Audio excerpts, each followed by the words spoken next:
And with that, my friends, it's time to welcome y'all back to Game Therapy. What's happening? I see Clem's in the house. I see Ursula's here. Really excited to have y'all today. We're going to have a great show. If this is your first time tuning in or you've not been around Game Therapy or me for a while, Game Therapy, if you will, this is our late night show. And it's designed to help leaders all over the world recover from the battles you face today and to equip you to make your future fights easier, right? And so the way we do that is through what I call, what a good friend gave me to call as transformational entertainment. And that's my real pompous and markety way to say we're going to make you laugh and then we're going to encourage your soul at the same time. So you're going to get a laugh, you're going to get some entertainment, but at the same time you're going to get stuff that builds your soul up and helps you to keep going when the fights get tough. And that's what all leaders need, is the encouragement to keep going when the fight inevitably gets tough. Because if you're on any mission that matters at all, it's going to get tough. And so I designed this show for people like y'all because I knew this is something that I needed for a lot of years that really didn't exist. There's a lot of things out there that will entertain me. But if you're like me, you're a person who appreciates entertainment and respects its place in the universe as a very necessary thing. But you want your entertainment to come with a little more than just helping distract you from your pain. You want your entertainment to also build you up. And I feel like that's something that's been getting lost with a lot of the entertainment that's out there. It's great at giving people dopamine and serotonin rushes and making them feel great. But then what do they feel at the end of the show when they leave? Do they sleep better? Do they eat better? Are they encouraged to do the things in their life that are going to build them up? And not in some preachy, hardcore, you better do it or we're going to kill you way, but in a, hey, there's other people out here struggling just like you. You're not alone.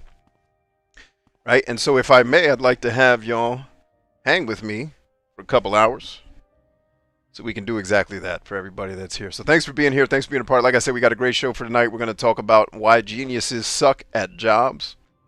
And that's going to tie in really nicely to, if you're not already a part of my 52 book challenge. I know that camera right there is a small screen right in the place. But if you're not already familiar with my 52 book challenge, we're on week 3. And you can join at any time. Matter of fact, I should probably put on screen right now where you can go and join that. I just need to make sure that picture is up. It is. So right there in the bottom left-hand corner of your screen under the book that I'm flashing, you can join my book list.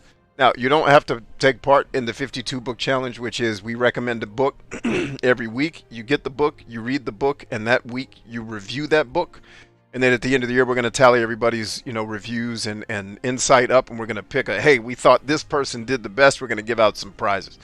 If you don't really want to do the challenge, you just want to get wiser, faster, and easier and learn the things that are going to help you get healthier and make more money and stuff like that, come join us in the book club, even if you don't join the challenge.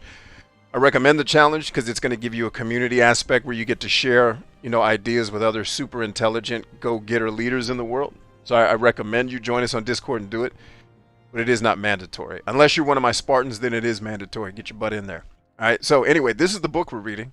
And tonight's book is actually where I'm going to pull some of the information we're going to talk about as it relates to why geniuses suck at jobs.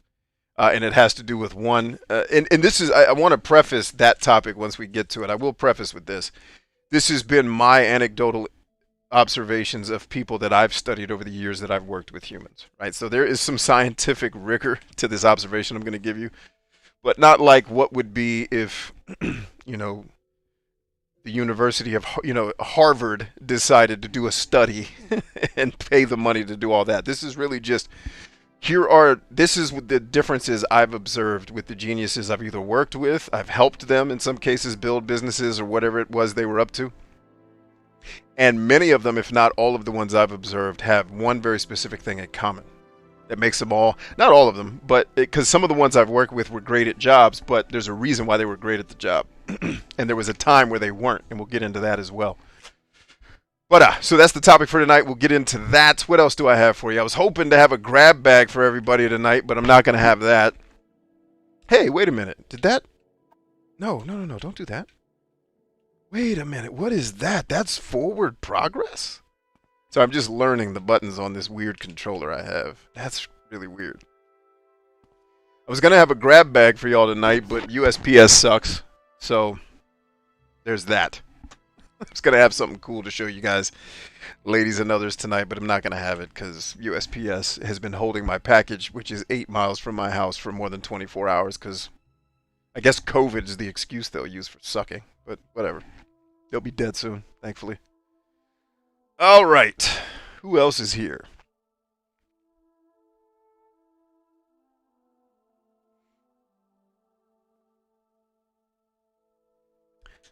Let's talk to this guy, because I think he's got something he needs to tell us. Welcome to Balmora. I'd like to know a little bit about some people, if you don't mind. Caius Cosades, to be exact. Doesn't look like he wants to talk about Caius Cosades yet. I don't think this is the dude, or... Yeah, someone in particular. Caius Cosades. Can I holler at you about Caius Cosades? What did he say? I'm not here to give you directions, Outlander. Go ask you. Oh, that's right. They hate. People in Morrowind hate everybody. I forgot about that. Because if you're not Dunmer, which is, I think, the race that comes from Morrowind. Like, my race comes from, what's the name of the, like, my race comes from the place the first Elder Scrolls took place in. My race. The race I've chosen for the game. The Red Guards. I'm pretty sure the Dunmer, or the Dark Elves, come from Morrowind. And they hate everybody because they were oppressed by the Empire and everybody else. They're like, F you guys. It's really cool. The overarching themes that the stories in these games wield is really cool. The tactical execution is a little bit not that interesting, but I don't know that it... Like, how would you make that more interesting? Like, I gotta listen to people have dialogue? That's hard. What do you want? Anna, whatever your name is. Hey, man, I'm just looking for Caius Cosades, baby. Y'all don't know where he's at? I'm looking for someone in particular. That's right. So these people hate me right now. Are there any of them that don't? Hey, thank you. You're actually speaking to me, not at me. Like the rest of your buddies. Nope, she hates me too. All right, let's see if I can persuade some of these people with some loving. This is a people who's been intimidated and oppressed for years. I'm going to assume that intimidating them is not going to work. So let's try admiring her. Hey! I got one! And this is one of the mini games they've baked into the game, where I can use the dialogue tree. It's kind of like a dice roll, because my skill is high at this, but depending on the person you're talking to, and that's what they hide from you, that's why it's a dice roll. I don't know what their thing is. I don't know if they like persuasion or taunting. You don't know, so you're guessing based on the clues you have from the world and whatever the writer gave it. But I got it right this time, and you see them liking me went from 57 to 70. Yeah, the way I remember Oblivion handling this, once I got the hang of it, I liked it. I remember too. Okay, so I got her up to 70, but she still hates me and won't help me. That's where the parochial nature of the programming behind these things starts to show itself. Oh, I'm in the wrong building. I'm supposed to be talking to the scum these people all hate. That's why I'm not getting any help. I'm in the wrong building. My bad, y'all. Stay cool.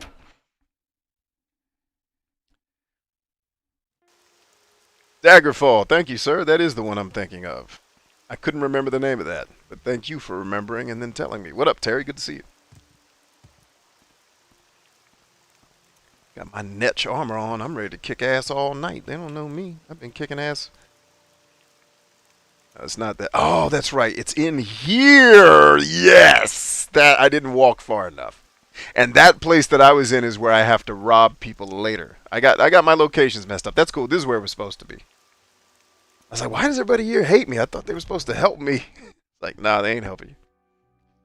Terry just finished an enjoyable playthrough of Growlancer or Growlancer, depending on how that's said. Heritage of War, a game that I've always wanted to try but been fearful of because Japanese role-playing games after the year, well, forever, they've been based on romance novels, so that's why the stories all suck.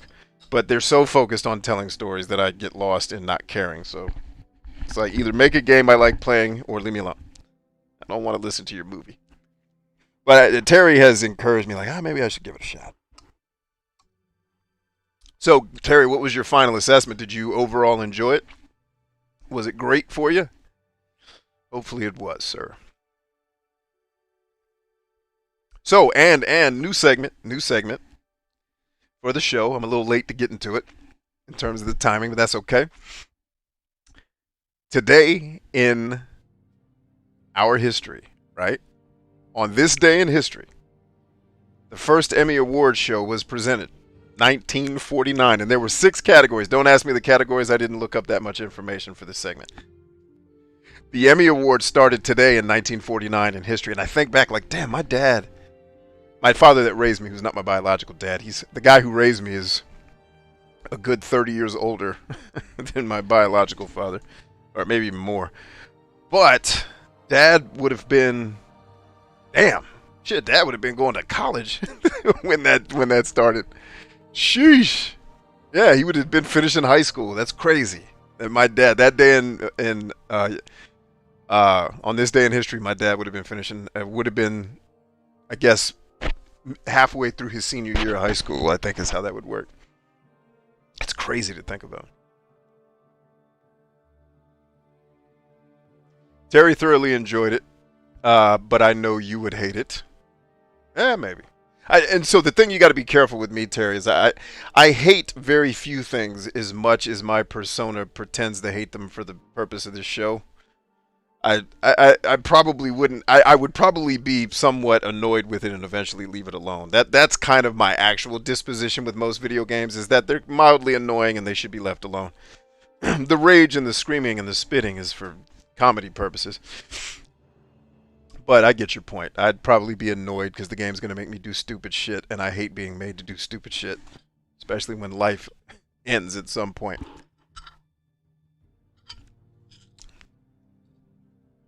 Like my son was asking me for tips about, Dad, can you teach me things about fighting in real life that can help me beat people who cheat in video games? I said, well, the answer is always just get better than the cheaters, because a cheater's disadvantage is always they're going to rely on the cheat.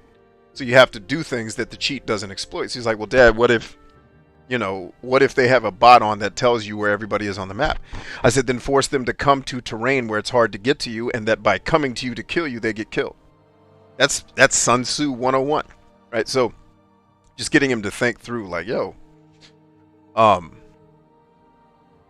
he was like, he showed me a couple other ones too. He's like, Dad, he showed me one in particular where it was, okay, Dad, there's a guy in a room, and he showed me the video. I was like, well, dude, first of all, that's not how you clear a room. Secondly, don't ever try to clear a room alone. Like, there's a couple, and most importantly, he's taking cover on a wall that is drywall. That's not stopping bullets. Like I said, so here's the solution to your problem, bro. The game is forcing you to fight like a stupid person. The actual answer to your scenario that you just showed me in this video is break contact. You can't win that fight. The dude going into that building is going to die in the real world. That shit's over. Like, don't. Like, no, I said what you need to do is find a way to smoke him out of there, make him come out of the house, and then you just clip him when he comes running out. You can't win the fight when he has that type of tactical advantage. But these games are all predicated on silliness, so it's like, I said, don't ask me to do dumb stuff. Welcome to Balmora. Where's Caius Cosades at? This is who I'm here looking for. Your journal has been updated. Oh, Sugartooth? I'm not sure where he's living now, but as Bacola Closkius, that sounds like a colon issue.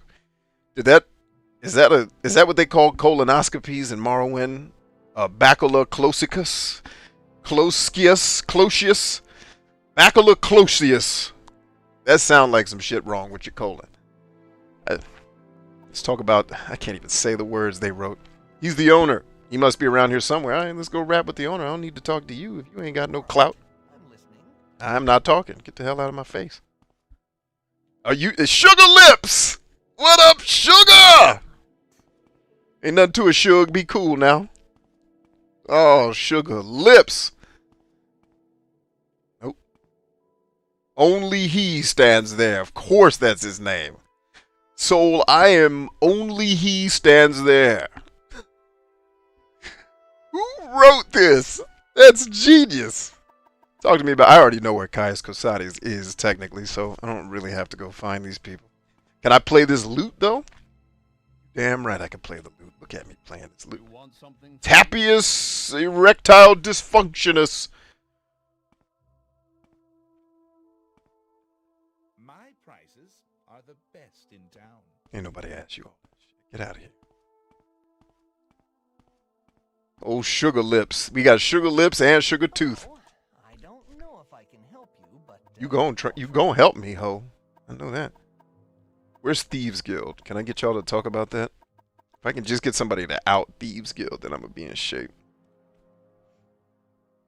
I heard there's been some trouble up at the Fort Frostmoth. Never heard of it. It's an island called Solstheim. Ooh. That's where, Solstheim. That's where, the Dragonborn DLC and the only good part of Elder Scrolls, the only great part of Skyrim, you actually do, in the DLC in Solstheim. And it's cool as hell. It's like, yo, we're back. We're back in Doo-Doo Land, or whatever it's called. Morrowind.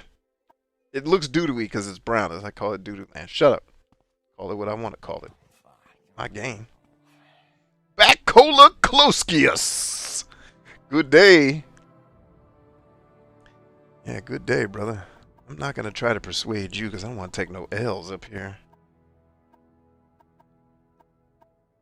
Actually, let's go. He may be the guy that tells me where Caius Casades actually lives. Rents a little bed and bread and basket just up the hill. Yeah, so he tells you exactly where to go. How about that? Tell me a little secret. Why don't you tell me a little secret? Somebody said that guy over at Fort Moonmoth is looking for you. Oh, shit. That doesn't sound good.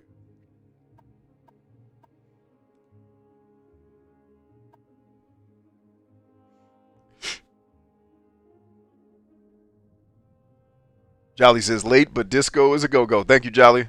You're awesome, dude.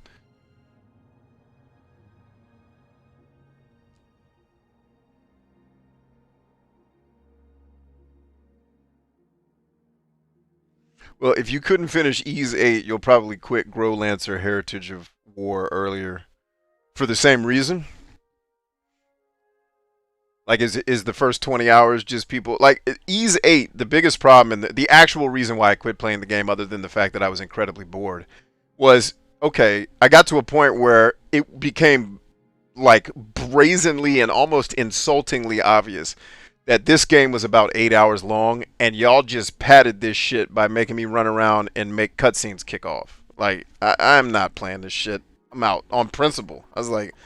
Fuck, like, basically that game made me say, fuck Ease. I'm not playing that series no more. If that's what they're up to, is just making little tiny, graphic, virtual interactive graphic novels with a little bit of gameplay peppered in to keep, like, fuck you.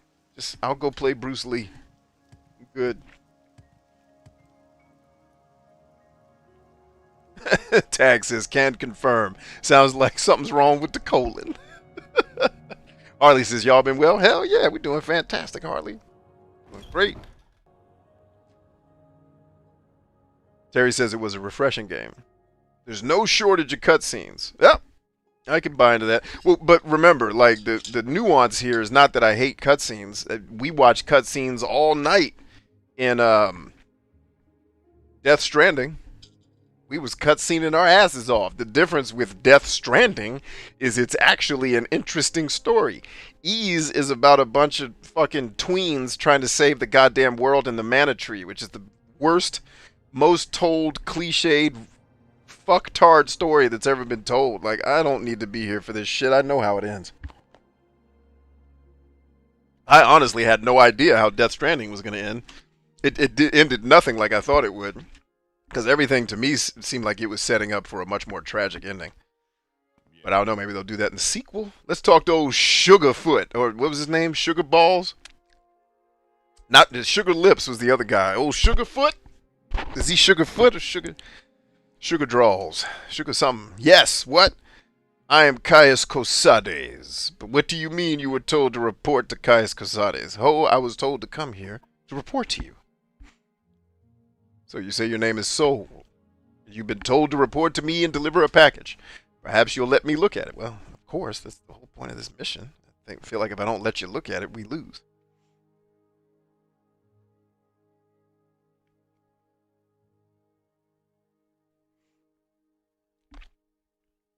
Very interesting. So it says here the Emperor wants me to make you a novice in the Blades. About to join the Blades. Good. Welcome to the service, novice soul. Now you belong to the Blades. Hell yeah. We're the Emperor's eyes and ears in the provinces. You can use my bed if you need to rest, but leave my personal stuff alone, unless I say otherwise. If you like, you can improve your modest skills with our blades trainers now. Or if you're in a hurry, I can give you orders. Hell yeah, I don't know why this brother talks like a jive-talking dice player from a 70s movie, but that's the voice I gave him. That's the voice he's going to have. Terry says, next up on the list, he has a Rockstar game. And it's a movie license game based on a movie you've never watched. But I know for a fact y'all have watched it. The Warriors. I have never seen The Warriors. I know of it. I might have seen it when I was a kid, but I don't think I've actually sat down and watched that as a person who was paying attention to a movie. All right, so it's common profession signed with the Fighters Guild, the Mages Guild, Imperial.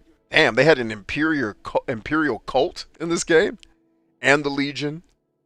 Oh, that's kind of like the fighting factions in Skyrim. All right, that's same thing, different name, I guess.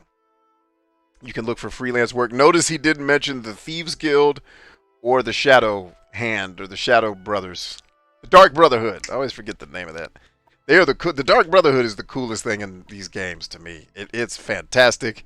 I love, like, my first experience with the Dark Brotherhood. So put yourself in my shoes, especially if you're a person who's played Elder Scrolls before. Otherwise, you are in my shoes. I've never played this game before. I got a mission to go kill a person. Didn't know that person was an innocent person. Kill him.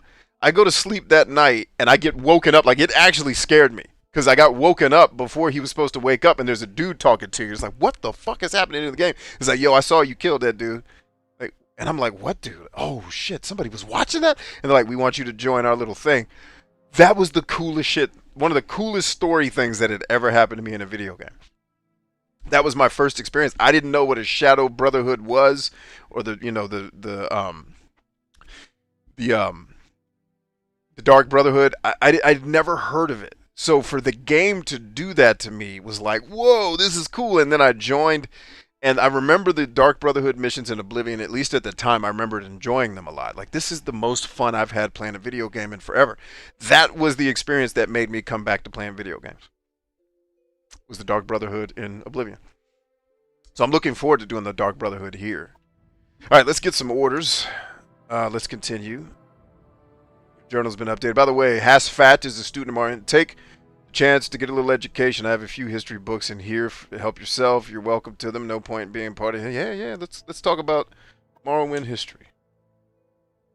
Short story of Morrowind. Okay. The Neverine. Get the information about the Neverine secret cult and the Sixth House secret cult from Hasfat, like I told you. Excellent. I will do exactly that. I'll also read this book right here.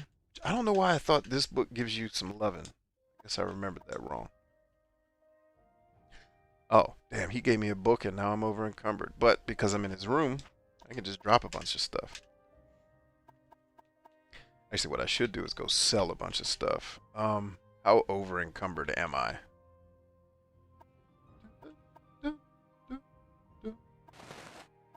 Let's go to the shop, and then I'm going to come back here and work with him. Harley says, I like the Dark Brotherhood in Oblivion way more than Skyrim, but I also preferred Oblivion over Skyrim. I 100% agree with everything you just said.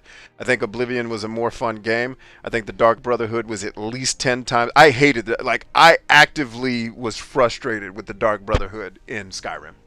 I was disappointed. I was like, dude, this is not anywhere near what I remember Oblivion giving me. Like, what is this? No. Like, ah, I was upset. Like, not upset, but I was disappointed. Like, come on, man. Dark Brotherhood made me play video games again, and this is how you did a follow-up to it? Gaggle of whores.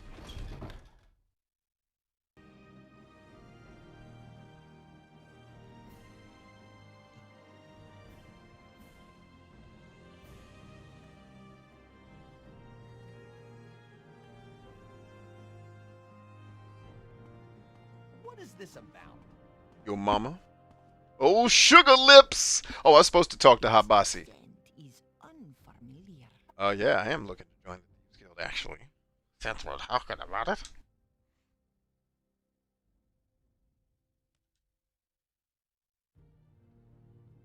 We joined the Thieves Guild, y'all. Sugar Lips got me in there. Always got to have a friend named Sugar Lips.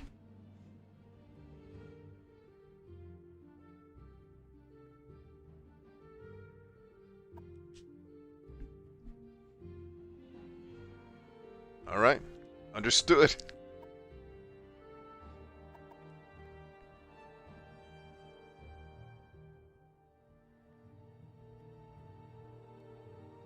All right, bring Habasi a good diamond. I will do that. Right now, I got to do some other stuff. Habasi.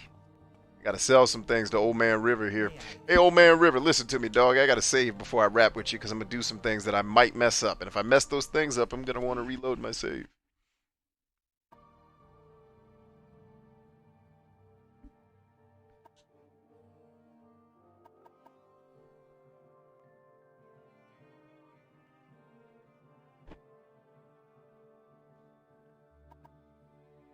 Okay, he's already at 66. Let's not... Actually, let me see if I can get some clues from talking to him.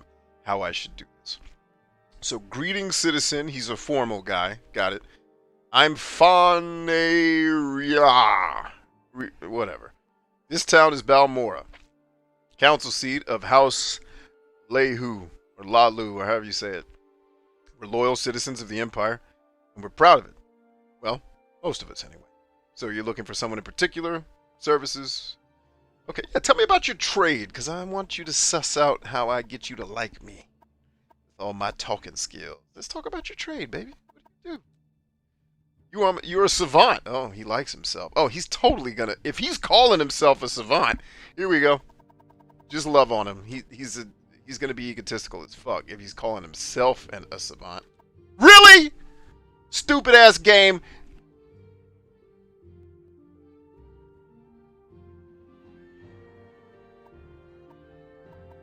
Everything signaled that that should have worked.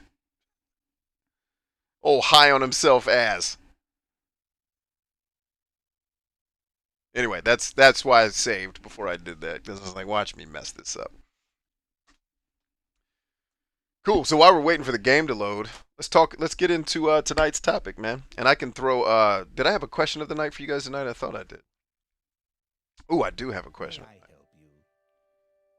So I'll get into tonight's topic, then we'll have the question of the night. I think then we'll probably be up on a break. But so the topic, why do geniuses suck at jobs? And I'm going to start tonight's topic by letting y'all talk about it first. Why do you all think, there's no wrong answers here. What are your observations? What are your thoughts? What are your feelings on the matter? Why do you think geniuses suck at jobs?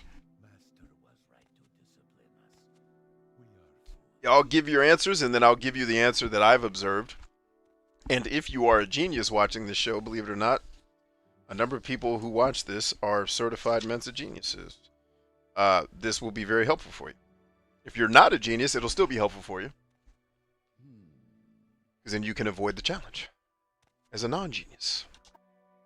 Because, believe me, non-geniuses have this problem too. They're just, in my observation, they're less likely to have it. Jerry Rojas says, cannot follow directions. Okay, but why? Why can't the genius follow directions?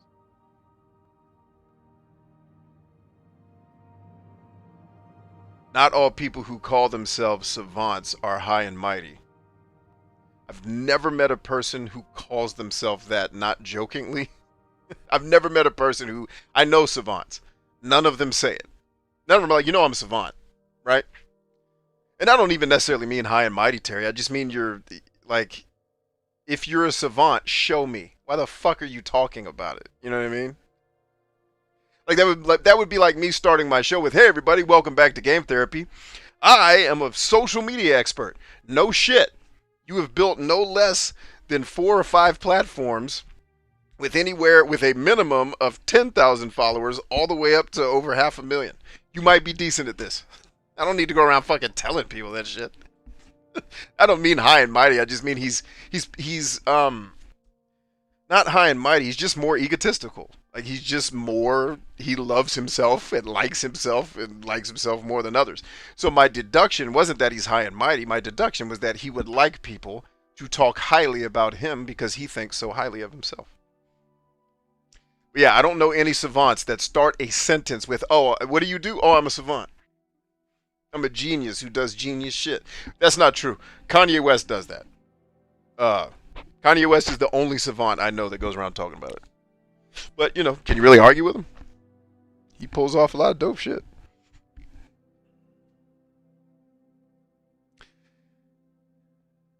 Let's see. Terry says geniuses suck at jobs because they get too frustrated when they're not allowed to do things their way. Okay. Why? Why would they get frustrated when they're not allowed to do things their way? And why would they be more frustrated? And by the way, I'm not saying you're right or wrong, just having the conversation. Why would the genius be frustrated that they're not allowed to do things their way? And why would a non-genius be less frustrated by that? Because certainly a non-genius, and let's define genius. Let's say it's anybody with 140 IQ or over, right? So I think that anybody that's actually done Mensa is fine to correct me.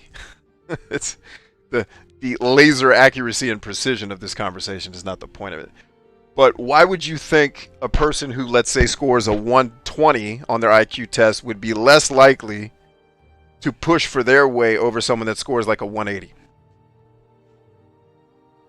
Lisa says, no patience for the mundane and repetitive mind-numbing work. Okay. Why would they have no patience for that? And why would a non-genius not be turned off by mind-numbing work?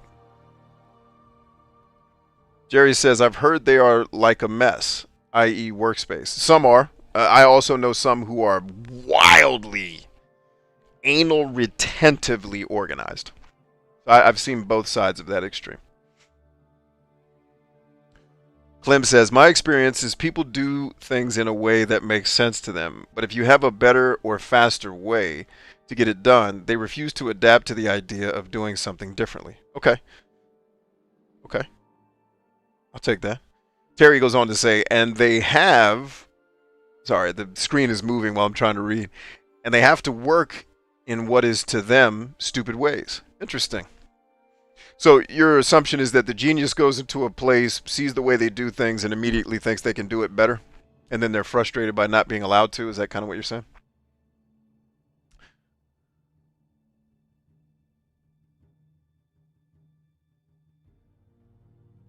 Let's see. I'm going to butcher your name, my friend, so please correct me phonetically when I do. But I'm going to say benevolens, which I'm not sure where you put the emphasis on the syllables of your name, but benevolens is how I read your name, says the genius would have no freedom to try new methods, being stuck in a rut. Some of the studies that have been done on this would agree with you.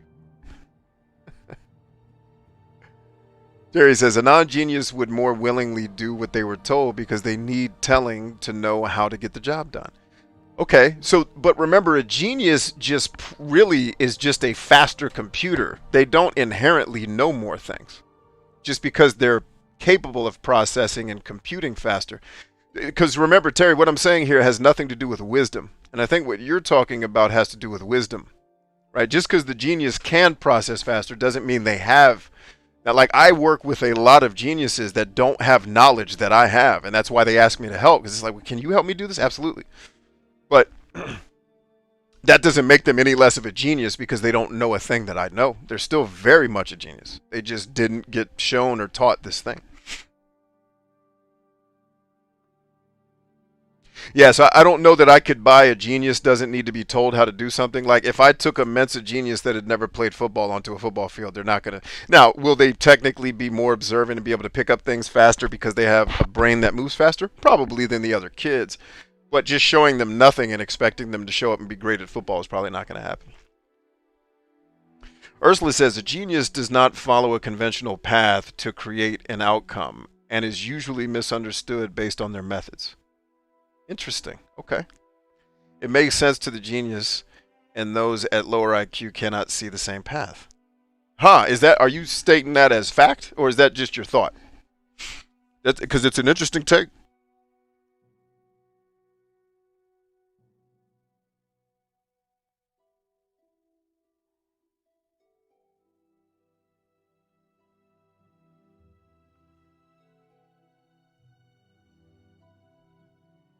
Okay, so Terry's saying because the genius could technically learn football a little faster than the other ones, he's going to get bored and frustrated he's going to find ways to intuitively get it done and not have to be told. And you're saying he's going to feel held back by the other players, maybe? Suba says, damn it, B, asking questions that I'd want to take 3 hours to answer properly. Lots of reasons, boredom, wanting to focus on higher issues, frustration at limit. So those are all whats. My question is why? All the whats you guys have given, I don't think anybody's written anything that I haven't observed or that I would say is wrong. But why do you think it is the way it is the question. Why does the genius... Why? So if Ursula's statement is true, and I don't know that it is... I don't know that it's absolute. I don't think that's a statement of absolution. I think there are scenarios where what she said is true. Why is that true? Right? Why is... So if a genius is more likely to not be conventional, why? Why is that person naturally just driven to not being conventional? What causes that? Let's see. Duchess says a genius would see the finished product from the beginning to end and be able to execute it creatively and differently without the mundane steps of sticking to a procedure. So kind of like you think, if that's what you're saying, let me give an analogy that helps me understand what you're saying, and you tell me if I'm right. So Steve Jobs saw the iPhone 12 Pro Max in his head. He was frustrated in having to get his people to understand how to invent the iPhone 1 and then going through the process of iteration to eventually get he saw the iPhone 12 and had to accept that where we are today with technology and people's ability to see the vision, we're going to start. First of all, we didn't have an iPhone at all, and now we get the iPhone 1, and then eventually it becomes this awesome thing. And I say that because when I hear people like Shigeru Miyamoto and like Kojima, when I've heard, I wasn't there, so I don't know if they said it, but when I've heard them, I've heard that they've said, when we made our games in the 80s, our vision were the games we were making in the 2000s, but the technology just wasn't there, right? Like Metal Gear, I think Kojima's vision of Metal Gear probably was always more what you see in the modern Metal Gears versus what was on the MSX. I wish... I hate that his vision was the modern stuff. I like the older stuff better, but I imagine that's kind of what you're getting at. If so, I think there's definitely something there. Angel says, my guess is that they get bored easily of the job because of mastery, or everyone else is not smarter. Okay, so they get to mastery faster and then they get bored because they're not challenged. Okay, I'll buy that too. Angel said, in other words, surround yourself with smarter people. Actually, the solution to this problem in companies, if you look at specifically if you used Atari as a case study and why that company was able to survive one of the worst economic downturns for an industry ever, he agrees with you. Let the geniuses hang out and create opportunities for them to hang out was his solution. Pretty intuitive there, young brother. Ursula says, just my thought, B. It's a good thought. It's a good thought. I like it. Jerry says, is genius heredity, born that way, or earned?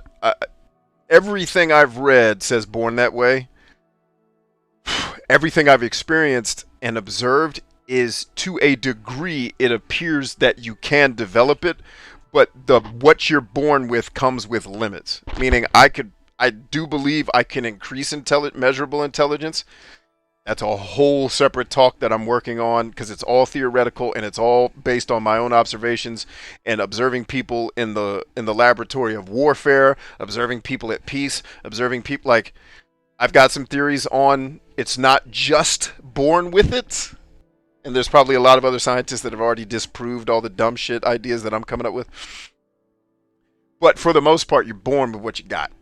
Right, and then you got to work to develop around that.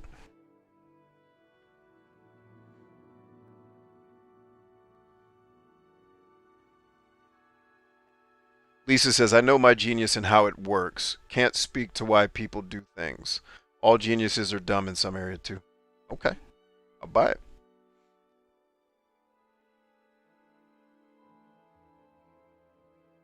So Terry's saying, so when a genius figures something out, they usually find a better way to do it, but are expected to act in the less efficient way that the boss tells them to. I've seen that scenario play out, where people just stick to doing something an old way because they don't have the skill on the team to do it the right way. So instead of hiring the skill, which would disrupt the team, you just keep making work for these people that are not capable. I've watched that shit happen. It is hilarious. It's like, well, this is going to be hilarious when the money runs out. And none of these people are working here. Because this job doesn't exist. Like, what in the hell is this? I'm sorry, I'm supposed to be playing this game, and I'm rapping with y'all. If I have a question, what's my question? No, I want to sell stuff. My T out of the way. It's blocking one of my screens. Whew, all right, let's get to selling. Start with this. How much you gonna give me for this hoe? You don't want to buy that item. Why? Because you suck? Oh, you don't. Oh, I forgot. This game does the, oh, I buy this instead of that. You're all whores. You don't buy, do you buy anything? Okay, did he buy that? What do you buy, whore? Anything that's of... Okay, he buys paper, apparently.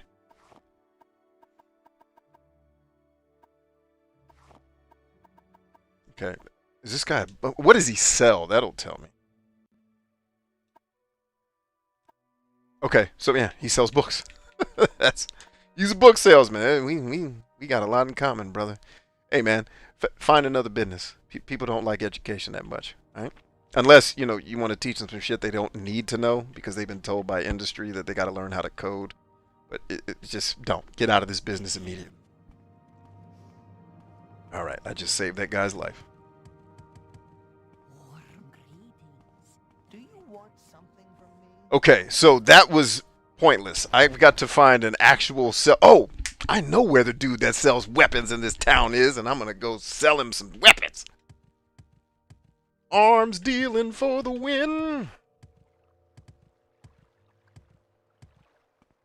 Alright, so as soon as I sell these weapons to the arms dealer, I will give you the kind of my breakdown on what I've seen. And this is just my observations. This isn't the absolute truth or the facts.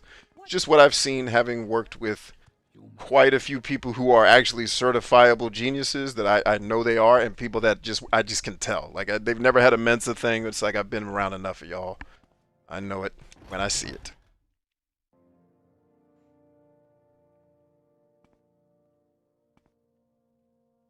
Meldor, you vile whore of whores. It's good to see you again, Meldor. How's your wife? How's your wife?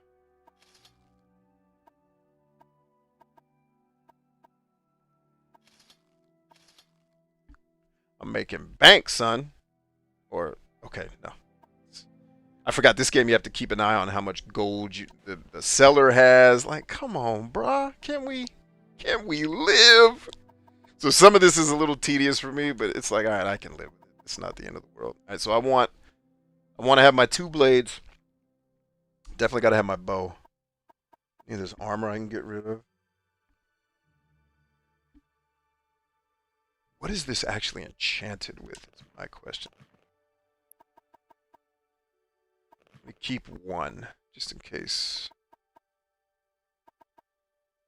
All right, I think that's it. So that should definitely get my weight down, which it does. Rock out. Make the offer. Got him. Did our reputation go up? Yes, it did. It went up by 1. He likes me.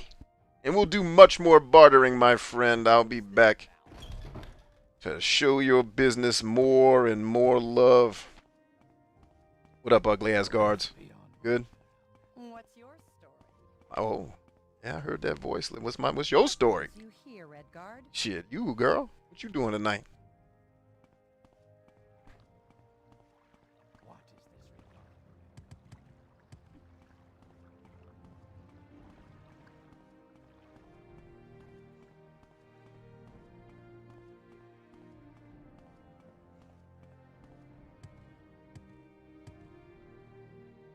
Let's see, Ursula went on to say, a genius. Oh, some other comments came in. Let me make... Oh, wow, y'all are chatting. I must have asked the right question tonight. Suba says, how about this? A genius may be frustrated because the job is below their capabilities and may feel shitty because they could want to do more than the task they are given. Possibly. I'd say that's the genius's poor job of managing their expectations, though. Not so much the job's issue. You know, and so the genius in that case, I'd say, yo, like, define your value not at your job, if that's the case. Let's get you, that's not where you're going to get your value from. But I totally can understand. Like if they're spending 8 hours a day doing that, yeah, that's gonna wear on their soul for sure.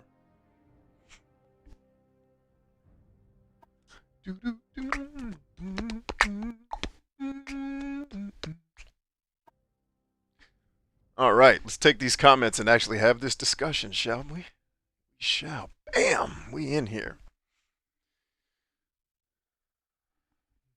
Let's get the book out while we're here. This is one of two videos where this. So, are you guys, while we're here, before I launch into this discussion, show of hands, how many people here are in my 52 book challenge, right? And bottom left-hand corner of your screen is how to join. I just wanted you to see that. Don't worry about jotting it down. I will put it back on screen here in a minute if you haven't joined already. But tonight's topic actually comes from the reading for this week, which is the H factor of personality, right? And this book has a lot of different things going on in it. One of the things I gleaned from it most is how it breaks down how the research was done to get to our big 5 personality test, which now we have kind of the second evolution of that, which is the hexacode test, or you can call it the big 6 if you like. And the book explains why that 6th element was added. And what I loved about it was the level of rigor that went into making sure that this personality inventory specifically was culturally sensitive. And that's important because different cultures do things, like if you've never lived in another country, and just seen that people just do things differently here, which shapes how they socialize and how they perceive the world in some ways. There's some significant differences in the way people do things. Like I noticed in America, we tend to hold doors for people. I have dealt with people from other countries that ain't how they do shit. It's like you hold the door for them, they will walk right through the door and not even look at you like you don't exist to them. And like an American would want to look him in the face and yell, "You're welcome, motherfucker!" It's like, but in their world, that social exchange just doesn't exist. Like they're not being rude, they're just being, And so the book talks about how the cultural rigor that was put into it. Like I asked one of the Mormon ladies that came by, and she was giving me like how they came upon their beliefs. I was like, so this council got together and decided everything, right? She said, yeah. I said, how many different countries were the people on that council from? And did any of them look, and I'm not talking about race, but did any of them look like me? And she laughed. I was like, yeah, talk to me about your council when they get counsel from more than just their own fucking echo chamber. Fuck out of here. And I wasn't disrespecting her faith. We had a 2-hour discussion about Mormonism. I was just telling her the part of her faith that was a little hard for me to jump on. I was like, I don't think I'm buying that one. The way that was built screams rich people did something that they wanted other people to believe, so they wrote it down. Oh, man. So why would a genius suck at work? Why do these geniuses suck at everything? Which, by the way, I have also observed geniuses that are amazing at their jobs, right? So it is not a foregone conclusion that if you are a genius, you are doomed to sucking at your job. And what we're going to talk about tonight is, in fact, what a lot of you already smartly pointed out, one of the personality traits that does make it hard, that's correlated with being a genius, which we'll talk about after I read the comments. Terry says, look at what you're doing right now, B. You're doing a show which is live that involves talking about video games, businesses, and life. It doesn't conform to the formulas that most creators use. Okay. I'm with you so far. Harley says, could it be they find it harder to communicate their thoughts with others? Ooh, now there's a perspective I like. Yes. Most of the ones I've worked with do struggle with that. Could it be they find it harder to... Oh, I'm sorry, I read that one. That's the best thing I could come up... Well, you came up... That's a really... Harley, that might be the most spot-on one to what I'm going to talk about here. You might be the most spot-on. It's not the only thing, but it's the one I've observed the most. Terry says, because your inner genius has... Well, thank you, Terry. I'm glad you think I'm a genius. I won't disagree with you publicly because that'll make me an asshole, but I'll silently be like, ugh. Have you seen Idiocracy? Guess which character I am. Woo. But as you're, let me stop joking around. You said, but imagine if YouTube said, you can't do that. It has to follow this formula or we'll take down the video. Oh, well then I'd just stop. Depending on what their formula was, there are certainly guidelines that I have to adhere to on YouTube that it's not really a YouTube thing. Like if humans were a little bit more developed, there are more things I would say that I don't say. There are things I talk about like with my brain doctor slash coach slash therapist, talk with her about it at length. We talk about it because as people who are in kind of the ministry of helping other humans be great, there's a lot of things we see and observe that are very different from conventional thought. That's like, oh God, I wish, but we can't really say that because society ain't really down with that shit. It's like, we'll just keep that. So yeah, I think you're onto something there too.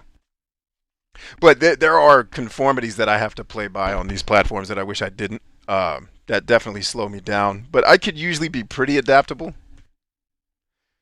But you're right. Like it would be very. I can't adapt on my values. That's the one area of my life that I just never compromise. Believe me, I tried. I failed. Failed to compromise at my values. I tried to do it in the corporate world and just couldn't do it. Duchess says, similar to personality, it does not change even with age. Geniuses are born with it. I think I know what Duchess means. I just think, I'm assuming you're a lady. You look like a lady from here, but it's a very small picture. I would say, I think what you're trying to say is not that personality doesn't change, because measured personality does change. I think what you are saying is that usually the values that a human has at their core, that yes, we are born with that, by the way, although some of our values are socialized as well. But usually the ones that are socialized into us, we were already kind of genetically predisposed to get after. I think what you're trying to say is the core values that make us human and make us who we are individually, that really doesn't change. That bedrock kind of stays the same. Our personality around that does change, but I'm imagining that's what you mean by personality. Because the gist of what you're saying, rock on. But like, for example, just to kind of give you the math, like I am quite a bit less extroverted than I was even 10 years ago. Like that measurably has changed. And that's something that measurably in men happens as they get older. They get less extroverted. It's a stereotype, but it happens in most people. Broken says, geniuses may also become frustrated if they are not educated up to their potential as well. Ooh, yeah, yeah, yeah. Because it's like they know something without knowing. They know something's right, but they don't have the knowledge and the experience to back it up. Is that what you mean? Yeah. And if it's not what you mean, I'm sure your point was great too, but that's how I took it.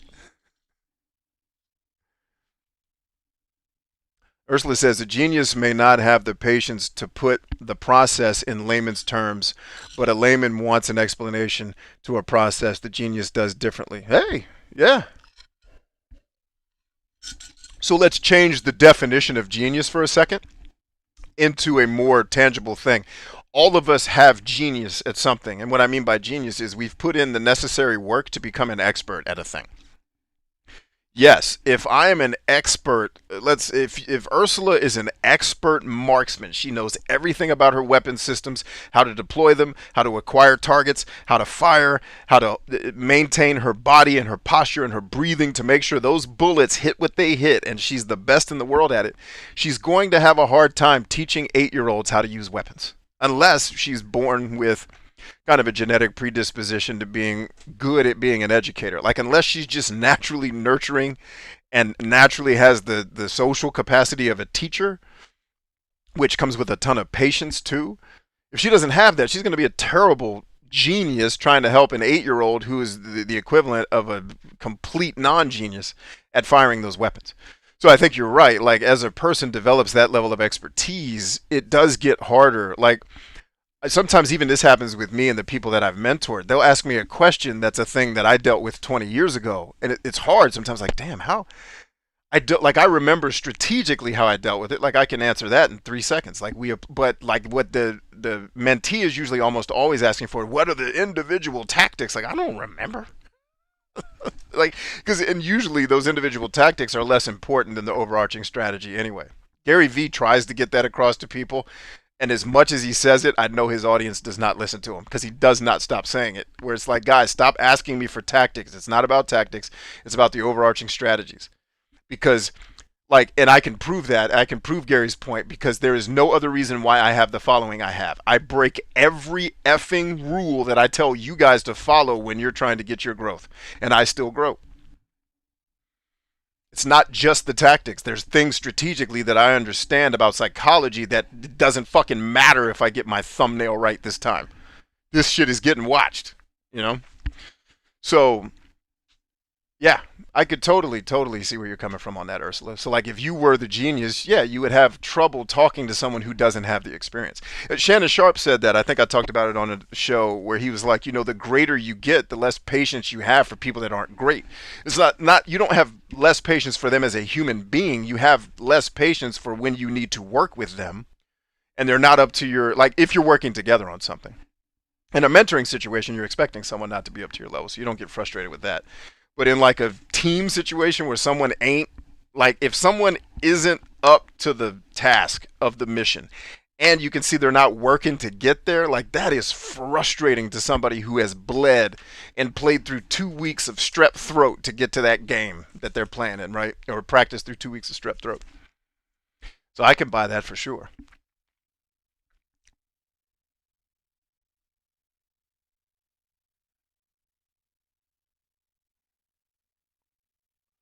Turbo's in the house. What up? Clem says Michael Scott is the best employer ever. He definitely is representative of a lot of employers. I've met that guy many times in different ways.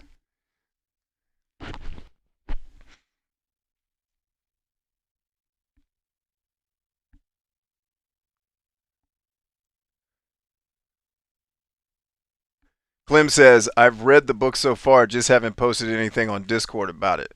Well, then you're not allowed to be a Spartan. Which I guess technically you're not in the... Didn't you join the up-and-coming Spartan program? It's mandatory for y'all, too. Get your ass in there.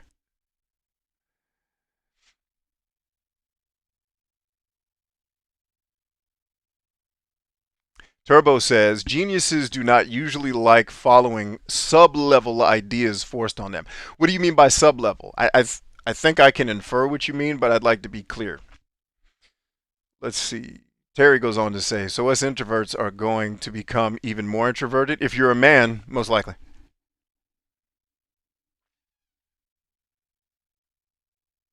It's the old phrase, time makes cowards of all of us. You become more emotional. You become more neurotic as you get older. You get scareder of things because you've had enough experience getting your ass beat. Like when I'm 7 and I was jumping off of my house and doing tumble rolls onto the yard, I would be terrified to jump from that height, and I'm 3 times taller than that now. So yeah, you're getting more neurotic, homie. Enjoy it.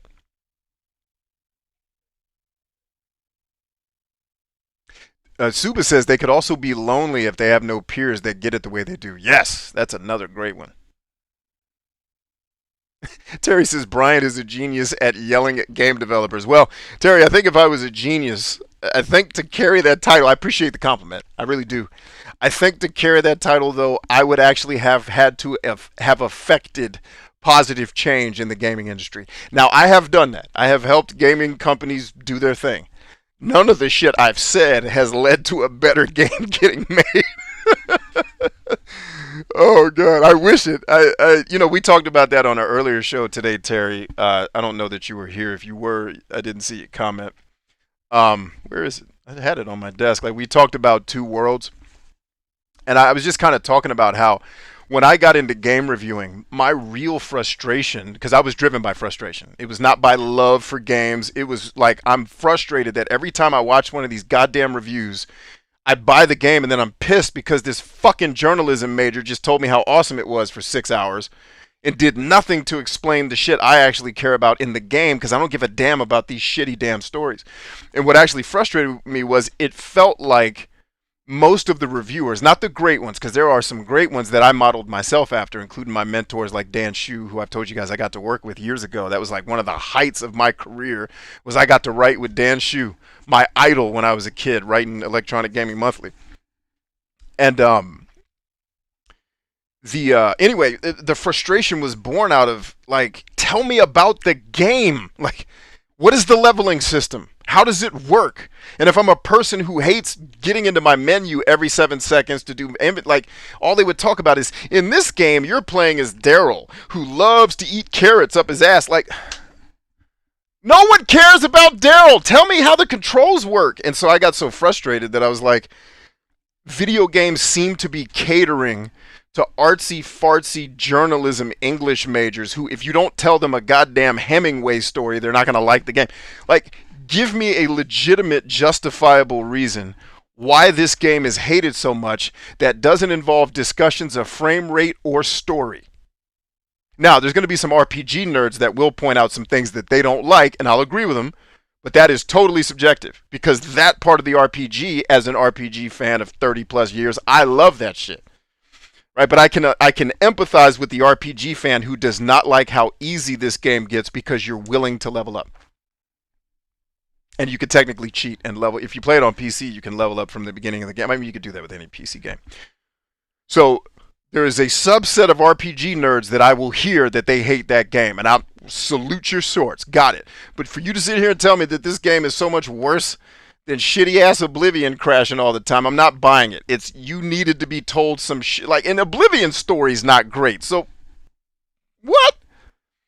Like, gaming felt like it stopped being catered to people who liked playing, and it started being like kids who loved to play and would take action figures and make our own adventures and our own stories. Right? I would make up the story of, we did this earlier on the show. I would make up the story of how David and Goliath are going to fight each other, and then I'd make them fight. That's how we played. Video games are now just the modern world's action figures. But now they do all the storytelling for you. That's why I fucking hate them. Like, I'm going to tell a better story than you. Because I'm more imaginative than this bullshit you shat together called Ease 8. You know, I'm going to tell a better story than you for me. Let me not be arrogant about it.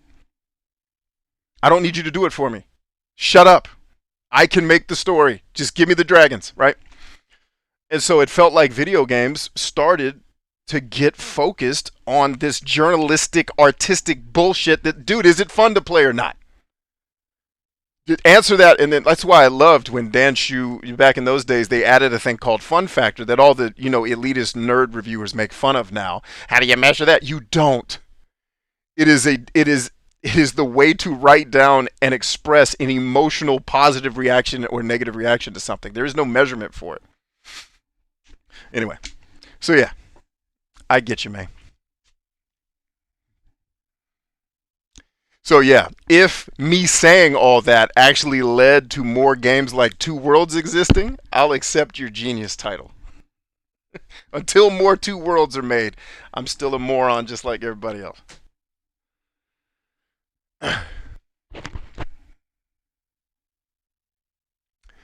Duchess says, I haven't changed. I've tested at least 5 times since 2007 and remain INTJ. I got you. Just keep in mind you're using the Myers-Briggs, which is subject to a lot of issues with the testing itself, and you're only looking at your particular trait. You're not like, I don't know if you're doing free Myers-Briggs tests online, but if you actually do the paid ones with like a corporation where someone's actually trained to take you through the psychometric, you're going to get a readout that shows you how much I you are. That number will drop over time. You'll still be technically an introvert, which is not really a thing. It's a nice way to say neurotic because people are sensitive, I think. But you won't necessarily become an E. You're not going to change that way, but you are. You may not fit the stereotype, but I would bet you that you have become more I, or less I over time, right? Where you fall won't be exactly the same. And remember, the standard deviation and margin of error with Myers-Briggs is so high that that's why a lot of scientists don't fuck with the test. Because it's like, well, yeah, you scored INTJ every time. And I tested another guy 4 times in a year and he scored 7 different things. Like the test got some issues. But what I'm talking about is not necessarily that you're going to become an ESFP. That's not what I mean. What you will become probably is more or less of something, right? That's all. So, and so to your point, yeah, you won't go from becoming a straight up extrovert to a straight up neurotic. That's not what I mean by change. But like when I work with people who are wildly neurotic and they need to do work that requires some extroversion, that's some of the stuff I help them develop, are the traits of extroversion that Myers-Briggs isn't even going to go into. But if you understand the traits that make people extroverted, and you know that only one of those traits is social, It's like the other three traits are the place where I work to help them build more extroversion. Right? Being social is only 25% of it. Right? The other parts are the parts that I can, like, there's exercises and things that I can help people do. Like for men, no bullshit. One of the ways I help them get more extroverted, start lifting weights. Because the confidence that lifting weights causes, especially as the man starts to see his body change, it causes the social self-esteem and social boldness to go up because they perceive themselves as a stronger, more capable man. Now, would that work for women too? Sure. But women don't usually have that issue. So I've never had to say, go lift weights, lady. You'll get more confident. Hopefully that was helpful to you. I'm not trying to dismiss what you're saying. I think I understand where you're coming from, and I'm with you.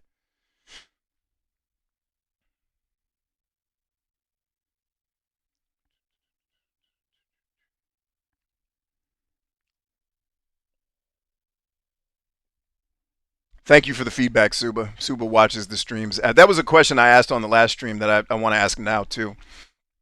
How many of you watch these streams after they're live? Like once I record them and they get uploaded? Two questions. I'd love to ask you guys a couple of questions since we have so many people here. How many of you watch the streams after they're live, like recorded? How many of you watch more than 5 minutes of that? That's question two. The third question is, how many of you prefer to watch it when it's not live? That would be really interesting feedback for me to have.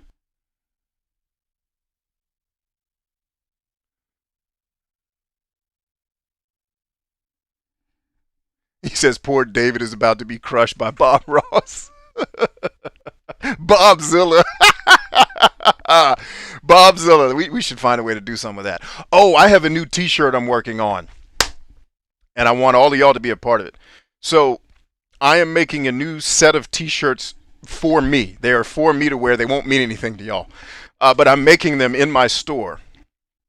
And what the first shirt is going to say, I'm trying to think of who I'm going to put on it first, because there's so many people that mean so much to me. Like my dad. Well, dad would work, because then the dad one works for more people. So the shirt is going to say, Dad won't let me quit. Right? And then so what that means is, and so the first idea I had for the shirt was it's going to say JD won't let me quit. And what that means is about 7 years ago, when I really started to get traction on social media, right? When we really started moving and shaking, I hated it. I wasn't having a good time. I was dealing with a lot of culture shock because social media is a very different world than a guy who grew up in a sheltered kind of assassin's upbringing. A warrior's upbringing is very different than growing up in a social kind of playful world. And I wanted to leave it behind. I was like, I'm going to build, I got these businesses, I've got these other things going. I don't really need this. Maybe I should just cut sling load and be done, because I'm not really happy doing this stuff. And so, and not for nothing, keep in mind that is the asterisk next to that is I also had a contingent of amazing people who were the reason why I kept showing up in the first place. Many of you are still here watching this show. So you guys need to know I'm eternally grateful for you. This comment has really nothing to do with you. Because y'all are the reason why I kept showing up. And JD, as you'll see here, you are basically JD. So I'm sitting in my office and I'm just done. I'm reading my emails like, all right, I think I'm about to cut this. I think I'm going to shut this thing down. I think we're good. Like I'd already kind of become completely impatient with the way Facebook was going, just on a values level. Me and Mark Zuckerberg are not on the same page. I don't have any ill feelings toward him as a human, but the way he wants Facebook to go is just like, nah. On that same vein though, I respect him. Like, all right, I respect his game. But anyway, I was done. And I pulled up my email, and it went right into telling, like, it was a young person, a young man who had emailed me. And it went a little something like this. Hey, B, my name's JD. I just wanted to say thank you, man, because, and I won't say it like I'm him. He basically told me that he had just gone through his last couple of batteries of treatment for brain cancer. Now, I am the son of a breast cancer survivor who was there for her treatments. I actually got sent home from training. I was in the Army when she got treatment. My bosses actually made it so that I could leave the battlefield, not the real one, but the one we trained on, to come be with my mama and do her surgery and take care of her. Much love to those men for making that happen. And I mean, they made it happen. We were in the middle of nowhere. These mofos had vans show up, drivers like, damn, these guys. You want to talk about an organization that takes care of its people? You get in a good command in the military, it's a good place. Anyway, so I'm hanging, I've lived through my mom. Like, I had to carry her into her apartment from the surgery like a baby. I had to cradle her because she couldn't speak or move. So I get it, it's hard. And this kid went through brain cancer. Don't even want to imagine that shit.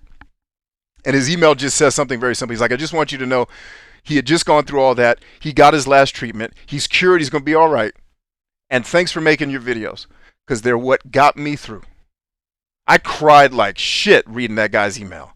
I knew what I was doing was helping people. Of course, like I was being told by the people, some of y'all, like, hey, B, appreciate you being there for me, blah, blah, blah. But this kid just said, I've never heard of this kid in my life. I never met him, never talked to him. And he took time out of his life. This email he sent me came with a picture of, I think, him and his girlfriend were in the pictures. I just wanted to send you a picture of me too. And I'm like, what? That's the shit my videos are doing? Why isn't that in the comments section? Fuck all these other people. You know what I mean? And it was like you just never, ever realize the impact of what you're doing for other people. You know? So I was at the end of, I am done. But you just never know.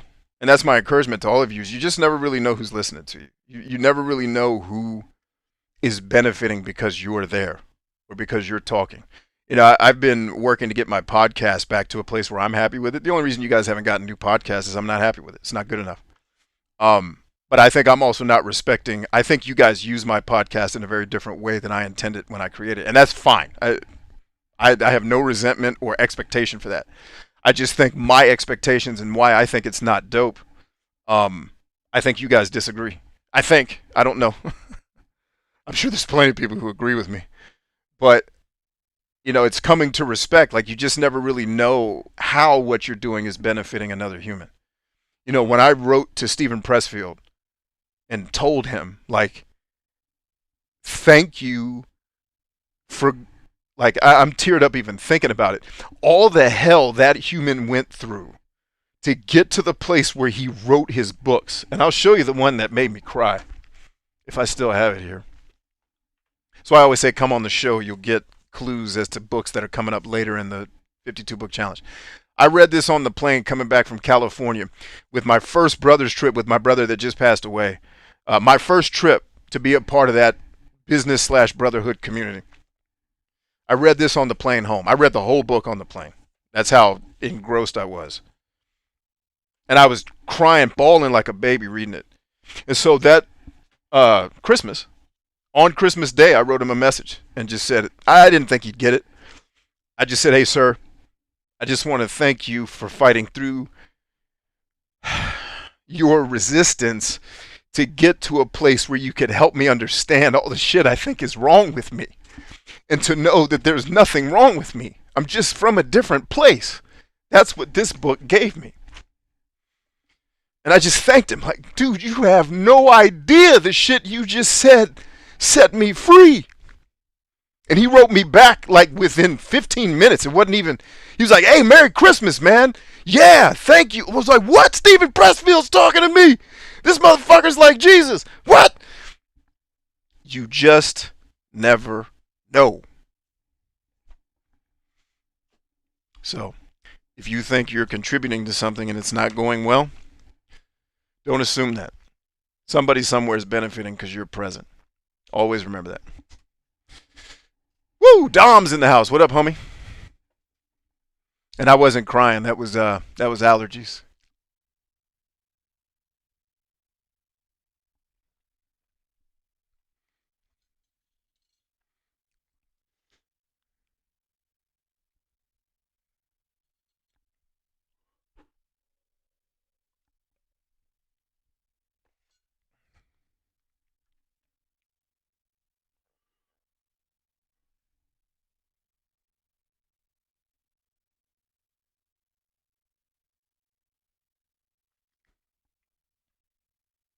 I'm just silent because I'm reading y'all's comments, gang. You guys are writing some really great stuff here. I'm just trying to catch up.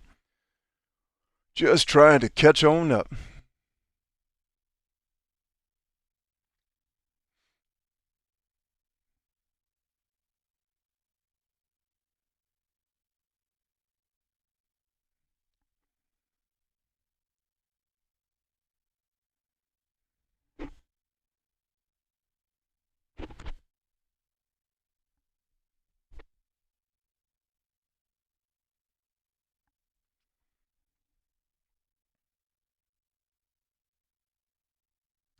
iDuchess says, this is my first visit. YouTube suggested this page, and after a few seconds of listening, I subscribed. Wow. Thank you, Duchess. That's first of all, that's great feedback, and I'm honored. Thank you for subscribing and being a part of it, and thanks for being a part of the conversation tonight. I had no idea. I know this was our first time. I believe this was our first time interacting, but I wasn't sure that this was your first time on the show. So that's a blessing to know. Thank you for being here, and thank you for your kind words. I'm sure I'll do something to disappoint you at some point. Hopefully, it won't be tonight. Oh God! But thank you. Thanks for being here. Thanks for being a part. Suba says, oh, I'm sorry, Tristan says, I watch them afterwards every now and then. When I do, it's 15 to 30 minutes. I prefer watching live. Gotcha. Okay. Terry! Chin won't let me quit. We're doing that one. Terry, I will do that one for you. And you and I will be the only two people who purchase that shirt. But I'll do it for you, man. Just for Terry. He's going to get his own shirt in the shirt club. But, oh, I brought up the shirt. Jesus, I'm all over the place. To let y'all know, the reason why I said JD won't let me quit, the never give up story, was I'm going to make shirts, and I'm willing, depending on how administratively nightmarish this becomes, to make custom shirts for all of you that say whatever name you want to be there. That's why I brought that whole story up. I had to come back to the point. I got so lost in crying. But I'm making the shirt. Mine are going to say things like JD won't let me quit, Dad won't let me quit, Kennard won't let me quit. That's my brother that just passed away a couple weeks ago. Like, these are the people that get me up to keep going because they're not here anymore. Now, your shirt doesn't have to be anybody that's dead. Mine is all going to be people that have passed. But your shirt could be Mom. It could be your sister. It could be, like, I guarantee you Shannon Sharp would put Sterling on his shirt because his brother was his whole inspiration for becoming who he became, especially after his brother was an NFL player, too, that got hurt and didn't get to realize his full potential. You know? So I'm thinking about, if you guys are interested, if there's no interest for it in the market, no worries, no foul. But I'm going to get them made, and then I'll figure out a way on Discord. Maybe we'll create a separate place where you can just put in your requests for shirts, and then you could say, you know, Daryl made me do it, or Dad, you know, whomever. And, like, literally, I'm willing to make, even if it only sells one shirt, I'm willing to try making it just for that, you, the one customer.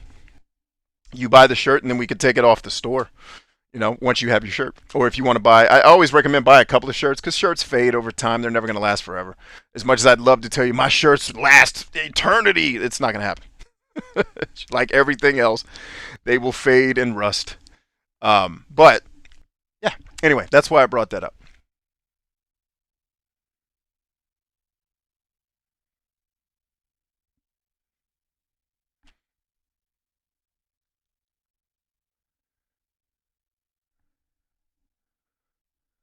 Ryan says, Chin Moo. The hilarious thing about the language of this group is most people would have no idea what the hell we're talking about. When we all interact, it's like, what are these clowns talking about? Like, just hang around. It will all become clear. It will all become clear. Just hang in there. He says, Chin died for our sins. It's okay now. Oh, Dom says, nice story. Hey, Dom, it's good to see you, man. How you been? You still out there composing dope music? So Dom's one of my Spartans who's on the music side. He's out there trying to get his Emmy. So, Dom, you must have loved the beginning of the show. Today marks the... Oh, no, I'm sorry. You want Grammys, not Emmys. Emmys are for TV. Never mind. Well, you can compose soundtracks for TV shows, and then you can get an Emmy. So the Emmy Award started today in 1949. That's your human history lesson for today. Scott says, fuck yeah, caught you live. What up, Scott? We're glad you're here, man. Cool. So anyway, the topic, let's answer the question. We can put this to bed. We'll take a break, and then I'll come back. We'll get into some more of these fisticuffs. So on page 17 of your books, if you were following along on our 52-book challenge, it gives you this chart right here. All right, so that's going to be all your 6 personality traits. And then under those 6, you have what's called facets. And in openness to experience, right, all the way over here, facet O, or trait O. You can see people who are open are more intellectual, creative, unconventional, imaginative, innovative, complex, deep, etc. One of the key things that I have observed that make geniuses struggle, you guys are all talking around exactly what the issue is specifically the psychological trait that I've seen correlated that makes it challenging is the openness to experience, specifically the nonconformity. The tendency to not conform to social norms is something that the geniuses I've seen and worked with, usually it correlates. Like being highly genius often correlates with being super creative, which I've got some theories that I'm playing around with in my head that are probably stupid. But like I said earlier, I said this to myself earlier.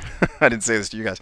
But one of the things I'm playing around with and digging through my neurology textbook and other things is maybe the way we're looking at creativity, like when people say time and space are not separate things, I don't know that creativity and intelligence are either.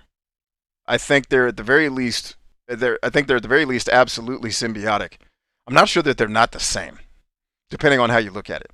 And what I mean by that is every genius is obviously, I don't know any geniuses who aren't creative in some way. But none of them are great none of the ones I know. Well, that's not true. I do know some who are okay at this, and we'll come back to them. But most of the geniuses that I observe that struggle are nonconformists. But more specifically than just, they don't want to do it the business's way. They don't want to. It's more the social side of the house, where it's the genius often feels ostracized in a work environment, not because they won't conform to the thing the boss is trying to make them do. Because most people can just say, okay, if that's what I'm getting paid to do, I'll mop this floor. I don't give a shit, and I'll get out of here. What I observe is that the genius struggles with the social conformity. Because the genius often, because their experience, this is correlation, not causation, but my observation with geniuses is that they can do a lot of simulation in their head mathematically that says, okay, if this is this equals this, then down the road, this is going to equal this. So a genius very quickly sniffs out the bullshit in companies.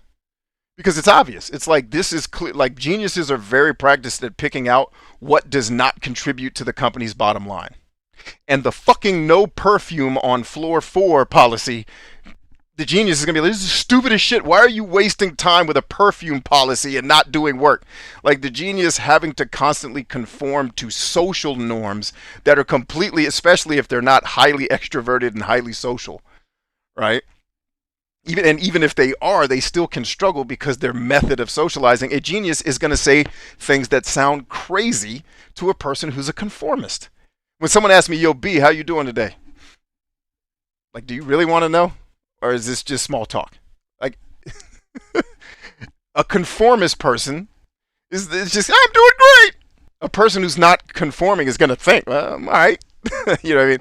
So, like I said, you don't have to be a genius to have this problem, but the problem I see is that geniuses are often correlated with struggling with social norms.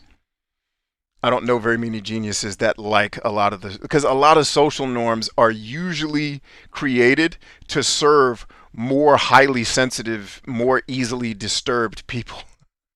It's just like the genius sees mathematically being obsessed with this emotional thing doesn't get me to this thing over here, so why do I give a shit? Versus a person who isn't, for whatever reason, processing it in that way. You know, social norms are much easier to pick up, I've seen, with people that have less than super high IQs. Which is why Art Bushnell, the founder of Atari, said, make ways for create tribes for your geniuses to hang out in and contribute to, where they feel like they're a part of it. Like, basically, the solution to your business, if you want to hire geniuses, is definitely have more than one of them and make sure they all have what I call organizational interdependencies on one another. Meaning, this part of the organization runs and it needs this part to do it. Make sure there's geniuses as part of that team Because the geniuses are going to find the deficiencies. They're going to make things efficient as fuck. Like, let them help. Put them in those support roles where the genius usually doesn't want to be the person in charge of everything because they're also smart enough to know that's a pain in the ass. And they don't want to have to deal with the social norms of working in a place where someone eventually complains that someone wears their perfume too much. It's like, dude, if you can't work around perfume, go home. Like, I ain't got time for this shit. Why are you wearing so much perfume? Stop it. Both of you go to your corners. We got work to do. You know, but if you're running a business that has 5,000 people, you're going to deal with that issue. I don't give a damn how well you build the values and you try to hire people like you. Karen is coming for your ass. She loves working at places, and she's coming to your business too when you get too many people. And it's a he too. Let me not pick on the ladies. Karen, what the hell was that? Karen's not really a gender. It's a state of being. That sucks. It is certainly not isolated with the ladies. In fact, I meet more male Karens than women ones.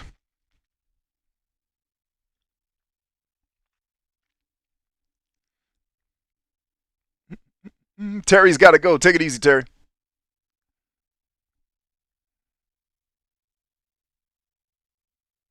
Huh, that's a good idea, Harley. I should write that down. I tell you what, Harley, if that idea makes me $1 trillion, I'll give you 0.0001%.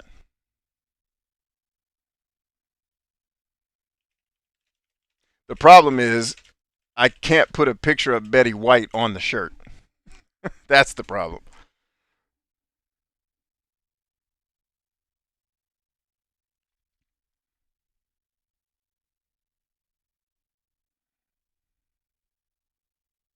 Oh, I remember your fucking bucket story. And the frustration with which you told it to me. Ah, that's funny.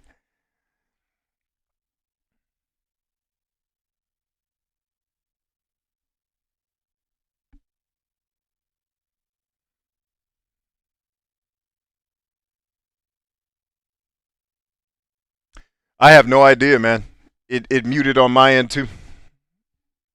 It just went completely black and then came back on. I have no clue. Because my first thought was my Xbox shut off, but it isn't that. My Xbox still going strong.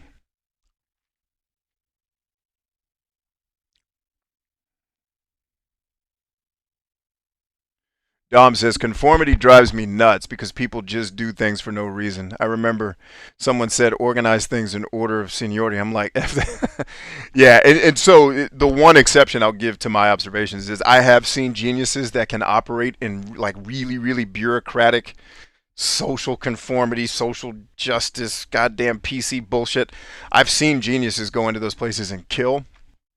The ones I've seen do it have almost always been needed because of a specific skill that they have. And then that skill put them in positions. And so kind of the secret is if you want to be a genius with a job, get into positions of authority. It's just easier. Get into the boss roles because then the social part of the job gets much easier. Because that way you don't have to be at the water cooler with, you know, whatever the male Karen name is, Kareem. You don't have to be there with Kareem bitching about everything. And you can you can have some span of authority and control over how things play out in the office because you have some authority. But also just be needed, and Ryan can talk to this because he's been sought out by companies that do this. But it's like be needed for something very, very specific that you're the guy for, and you kill because then they don't fuck with you. They just bring you sandwiches.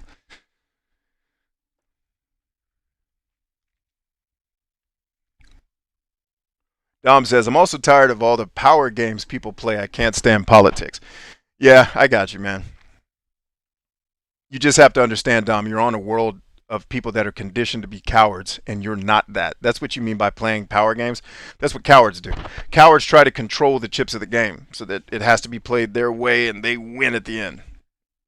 A leader, a warrior, a brave person plays the game and just uses their skills to kick ass and does not try to manipulate the game to their thing because they're not scared of losing because they know they can, like in a fair fight, they can beat the coward.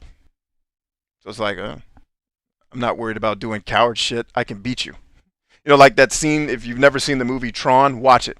And if you don't get hype during the last fight scene, I don't know if you have a soul, but that scene where the bad guy is beating his ass or trying to beat his ass down, and he's throwing everything at him and everything, and the bad guy finally says, "You're very persistent, Tron," and he cuts him off. He says, "I'm also better than you," and then he kills him.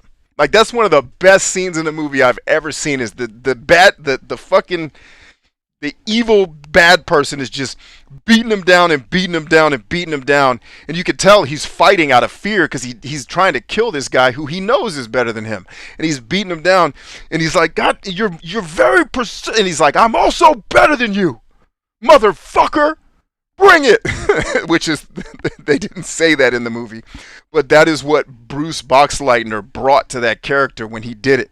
Like, his face acting and the way he delivered that line. Totally underrated actor. Totally underrated. You know? But that's that. You know, so yeah, you're going to hate politics because you're being suppressed by cowards. Cowards suppress. Leaders build. You know, a loser shits on all the buildings that they see. A winner just builds a building and says, "Look what I built."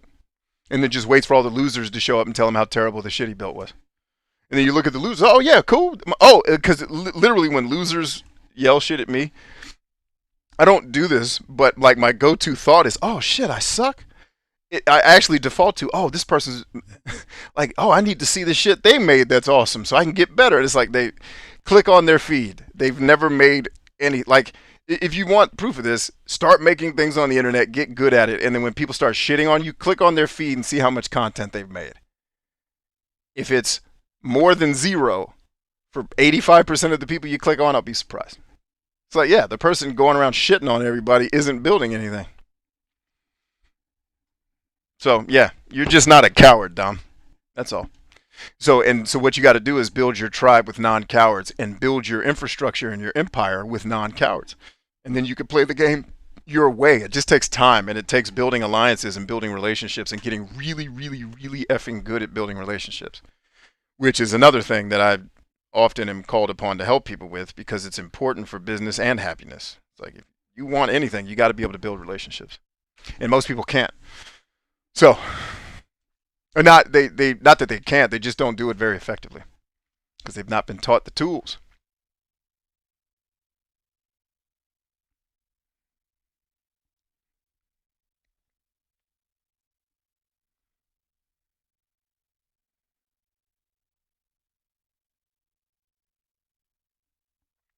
Harley says, "I told my coworker I never check emails unless they are from specific people. I figure if it's important enough, someone will tell me in person. I'm tired of reading emails about useless information." I can dig it. Ursula says, "I guess I gotta watch Tron now." Yeah, you were one of my Spartans. It's mandatory viewing. What are you doing?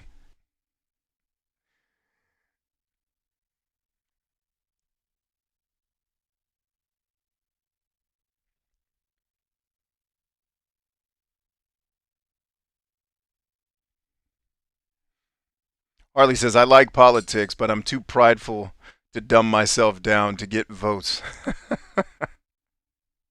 I don't think that's pride. I think that's just your value set is there are certain things about your values and the way that you communicate that you are unwilling to compromise. That's not pride. That's just knowing who you are. Not pride at all. It's, I'm not going to become someone I'm not to get votes because I know the general voting populace is manipulated by news channels that their incentive is to get advertising dollars, not get you to vote for somebody. Yeah, of course you don't want to pander to those people because you're fucking an educated man. It's not pride. That's saying, no, like, when y'all get better educated and get better at picking people, I'll be there. I don't think that's pride at all. I think that's, there are some people who I think their perspective, and this is totally an idea, I don't know if any of this is true, but I think there are certain people who their perspective of themselves is very fluid. And so it's, well, one day I'm nice, but the next day, you know, I'm saying this, and those two different humans aren't different humans to them, right? And so I think like what I think the gene that I noticed in a lot of politicians is what I would call lying. To them, it's not. It's just saying the thing you have to say to get to where you're trying to go.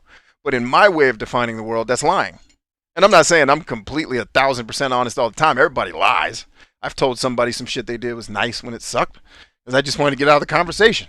Like, get the fuck out of here and be nice.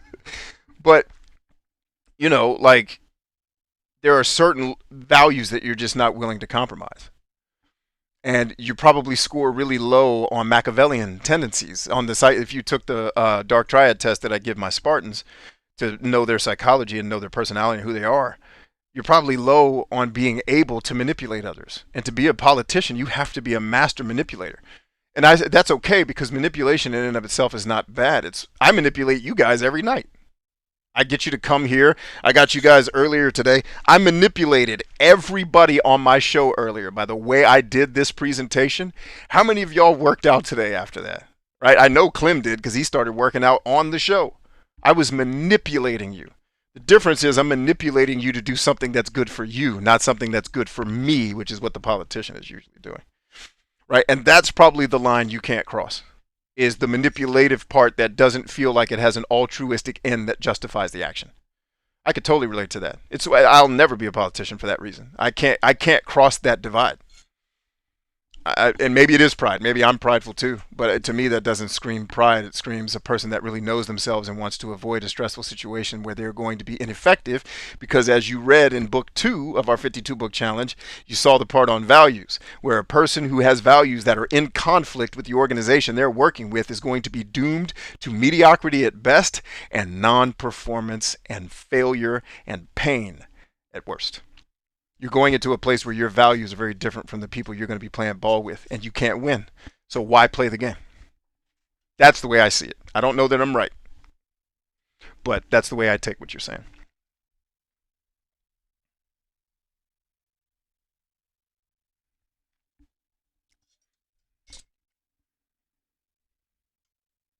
You would lie to get out of a conversation all the time.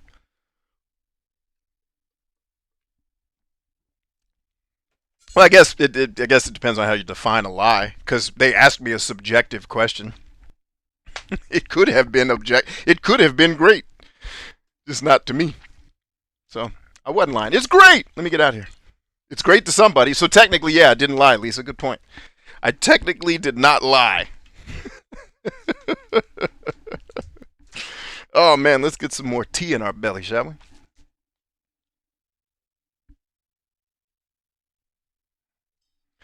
Dom says politicians are literally dark triad. That's why the top leaders are psychopaths. Well, you definitely want some psychopathy. If your job is to go kill people, you do not want to score 0 on psychopathy, because you're going to be the one who ends up dying. Right? So psychopathy, even though we're conditioned to think, oh my God, psychopath, bad word, is not inherently bad. It is a person where their moral center is just activated differently. Right? And depending on how severe that person is, that moral center goalpost can be moved quite far. Right? And I'm grossly oversimplifying how to define that, but I'm trying to do it in ways that are a little bit more palatable than the boring neuroscience books I read. But you don't want to be not psychopathic at all. You definitely don't want 0 psychopathy if the zombie apocalypse happens. You're going to have to be capable of doing something dark to survive. Ooh. So yeah, don't hate on the dark triad just yet. And I know you're not hating on it. Anyway, let's take a break. And then we'll come back. Question of the night. I'll leave you guys with the question of the night. Actually, you know what? I'm going to ask the question of the night when I come back. That means you guys can't leave, because the suspense will kill you. All right? Back in a couple.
Hey, Clem, the easiest way to get out of that conversation you were in with the person that wouldn't let you leave, just start saying things to them that you know are offensive to them. Just the worst words in their library of words they hate, just start yelling all of them. Or just start yelling Whore of Babylon repeatedly. Just yell Whore of Babylon nonstop. They'll leave. Just while they're talking, just Whore of Babylon, Whore of Babylon, Whore of Babylon. They'll eventually get tired and be like, all right, I'm leaving. This guy's insane. Like, you have no idea the benefits of appearing insane to people who you already don't want to be around, because they never mess with you. It's like, oh, that guy's crazy. Don't talk to him. Okay. No, baby, I ain't stealing. You told me to chill. Come on, babe. I hate the morality system in this game. Can I say that? Am I allowed to say that? Am I allowed to say morality systems in video games suck? Because they just, it's not that they're not real or not practical. They just add a level of, oh yeah, I got to remember not to do that shit. But I need lockpicks. And it's not that I don't want to buy them. It's, I got shit to do. And they're right here. Oh, Billy Goat style. Can you guys even hear the game? The problem with Morrowind is it is such a quiet game that I don't want to turn it up crazy loud, because then all I'm going to cause myself is the next game we try it, all you'll hear is the game and you won't be able to hear anything I'm saying.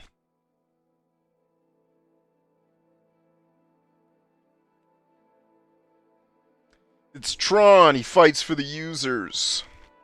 That he does. Alright, so let's go to my journaler. Sugar Lips Habasi. Let's get him a diamond. And Caius Cosades wanted me to rap with somebody. Who's that? Spy Master Hasfat. He's at the Fighters Guild. Alright, let's rock. Turbo Lynn napped till 2 today. That's good living right there. That's living the dream when you can nap. I think naps, first of all, are a gift from God. I mean that with all my soul. I'm not even being sarcastic. And I think people who take naps are winners. I don't know anybody in the world who takes naps. You know, who's an adult. Obviously, there's kids who suck who take naps. But they haven't had a chance to not suck yet, so give them a chance. But, like, adults who take naps, I don't know any of them who aren't, like, just awesome, successful, the greatest people. Everyone who takes naps is a winner. It's just the way it is. Fighters Guild, here we are, bitches, let me in.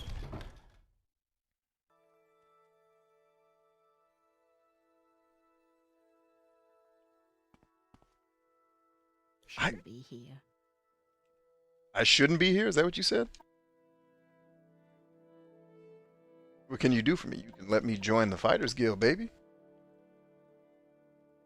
Talk to... Who am I talking to? Idis the Fire Eye. Alright, let me talk to Idis the Fire Eye. Wayne! What brings you here? Shit, we partying, brothers, me and you. We the only 2 red guards in this town. Pimpin'. What brings you to this town, Wayne? Are you like the guy from Arcania, Gay Wayne, the gayest of the gay? I miss him. I need to bring him back.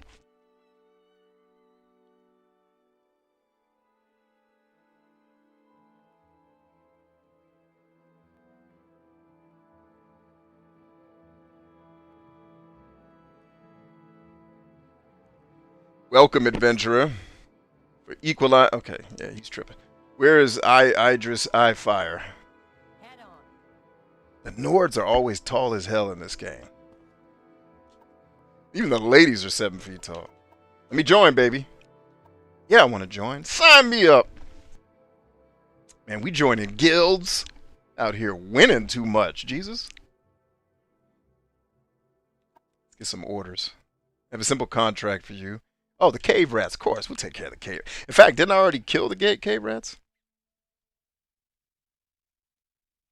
No, that's a different cave they want me to go to. Sweet. Definitely going to that cave, lady. Now, I joined the Fighters Guild, but you are not the reason I came. I came here to talk to the person's name I can't remember. But I'll know it when I see it.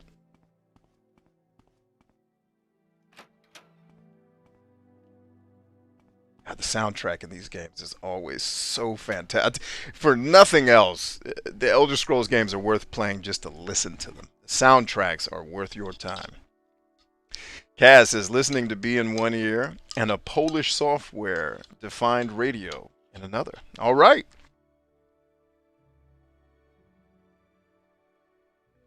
I can dig it, man. Is it a CD Projekt Red that you happen to be listening to since they're Polish? I need to figure out how to work with them in some way. Like they seem like a fun bunch, man. I really enjoyed Square Enix. My dealings with CD Projekt Red were all very fast and quick. Like just, hey, yeah, no, email this person, go away. Okay. Ass Fat, what's up, homie? What may I do for you? You have a favor to ask first. There are Dwemer ruins nearby. Ooh, yes! I need you to run over there. Dude, this quest is so what I love about what drew me back in and why Bethesda, I can't just write them off. This quest alone, I got to go to this cave and I got to find this puzzle box. This is a quest specifically for the type of player who enjoys exploring these games. Because there's no map marker, it's in this part of the cave. It's like, just go to the cave, figure it out. Now, the cave is not terribly elaborate. It's not, and it's really more of a temple than it is a cave. But finding the puzzle box isn't hard. It's not terribly hidden. You just have to be observant. But it's this, going to the cave has other purposes. And now I'm doing this scavenger quest, this hunting quest. I love hunting. It's just, oh man, I love this quest. And this is what makes this game so good. All right, let's go get my man's puzzle box.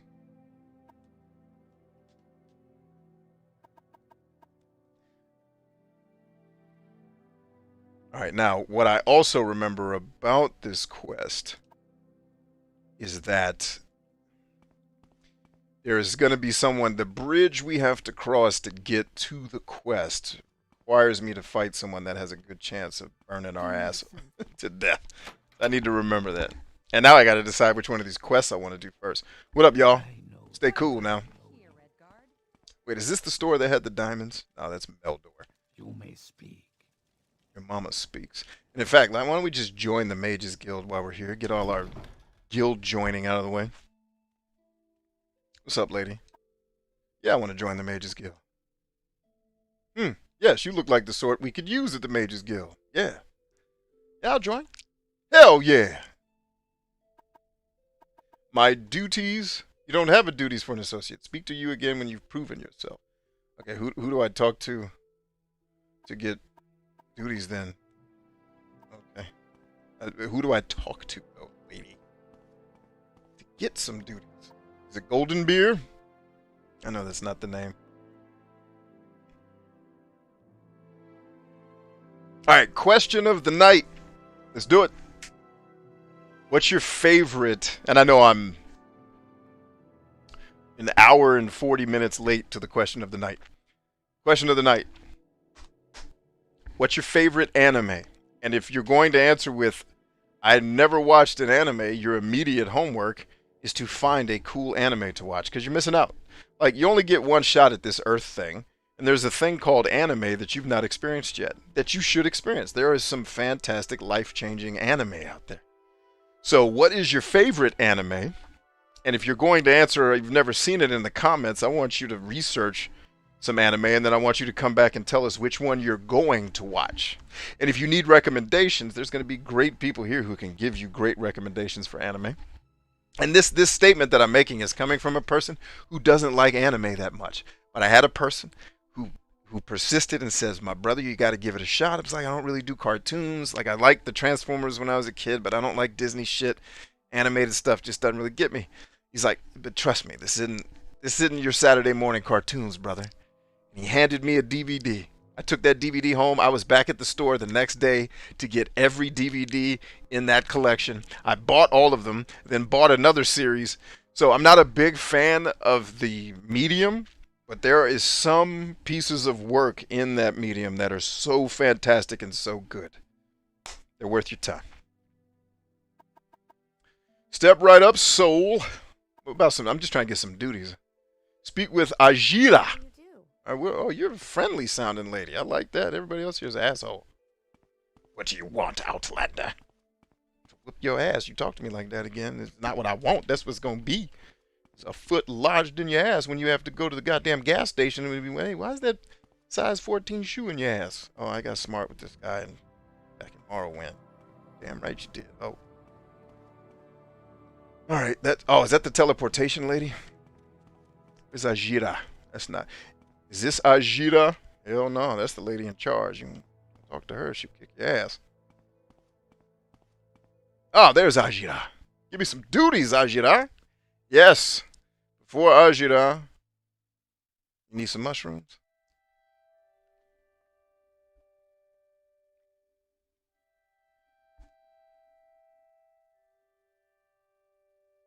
Can you imagine if they made a game that lets you answer stupid questions your way? Oh yeah, I'd have a field day with that. I think that game's also called Zork.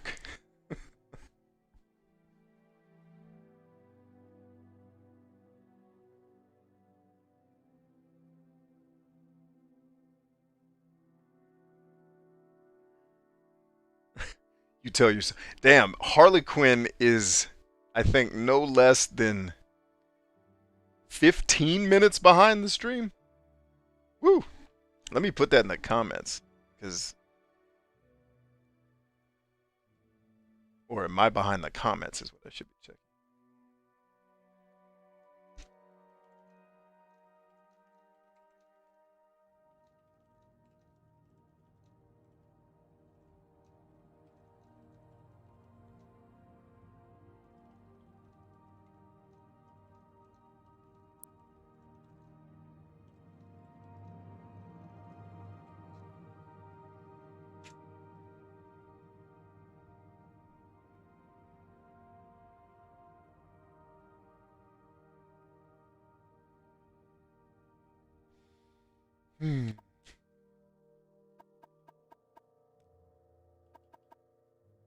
Ah, the bungler's bane. Always need to leave room in your satchel for some bungler's bane.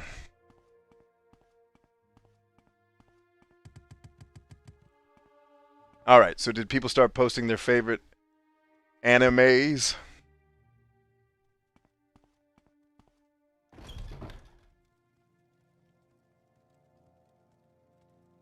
Horror of Babylon.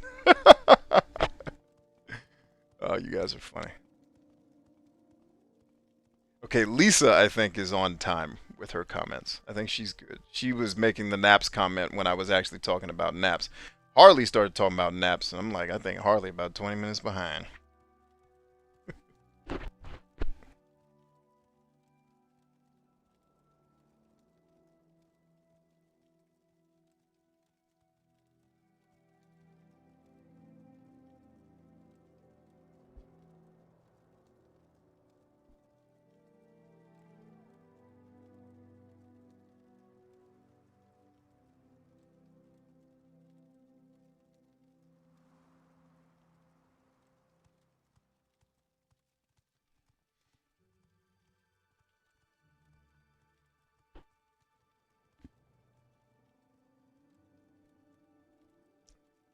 Ah, there you go, Kaz.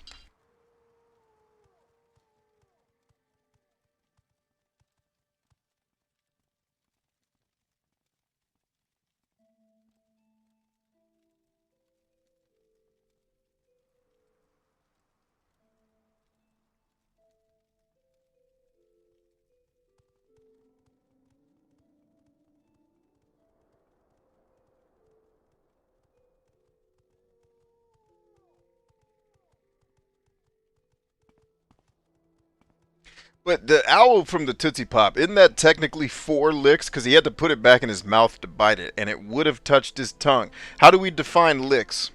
Because he says 3, I'm thinking it's 4. He just didn't count the 4th lick, because he's an owl and is stupid. Alright, now, does my map have any map markers yet? Not a damn. Oh yeah, it does. They marked all the places I'm supposed to go. How nice of them. How sweet of them to mark all these places for me. You fucker bitch.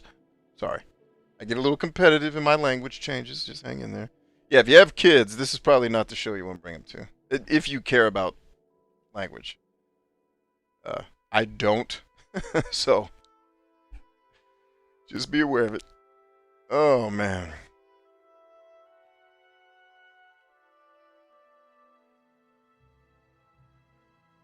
Alright, so...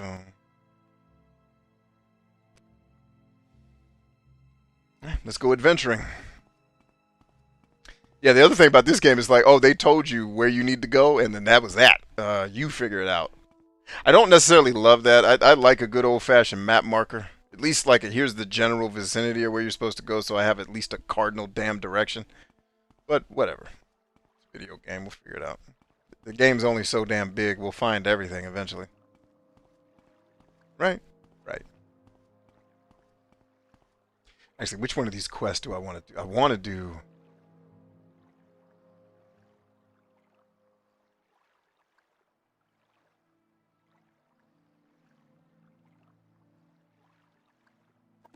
just can't remember if that temple was this way or north of town.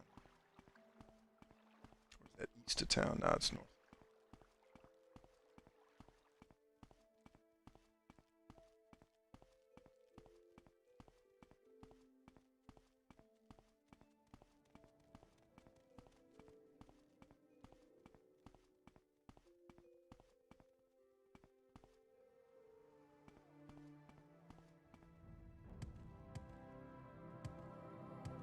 Lisa, why do you hate anime? As an artist, that is a very strange statement to me.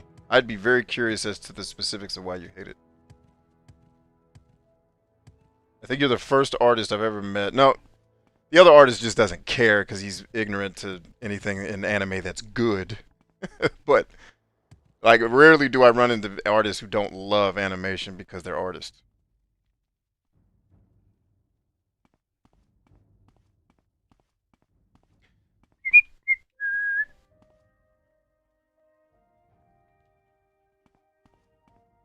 I mean, you're not going to not go in the Dunmer temple. Who's not doing that?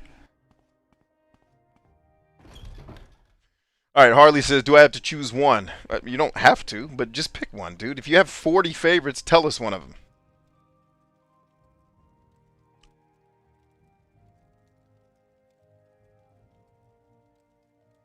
See, Kaz says Cowboy Bebop. Alright. That's a good go-to classic. Ryan wrote a word I don't know, so I'm not going to try to read it. Clem says, there's a few, but I'll give you Garen Lagann. Okay, Garen Lagann. Seven Deadly Sins says Turbo Lin. Okay, sweet. Kaz also likes Garen Lagann. Suba says, legitimate tie between Helsing for having the best portrayal of a real vampire. Oh, shit, Suba, what is a real vampire? I thought they all sucked. Maybe I'm watching the wrong movies.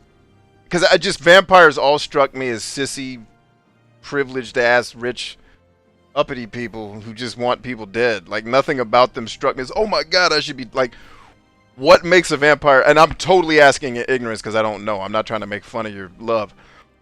What makes a vampire a real vampire versus all the shit I must be watching, which is, like, my favorite vampire movie is Vampire in Brooklyn. This is the only one that can keep my attention. Because I'm a male, first of all. I think that has something to do with it. And a lot of the vampire movies I see coming out are not marketed towards dudes. At least not more stereotypical men like me. Let's see, what else do we have? Turbo likes Full Metal Alchemist.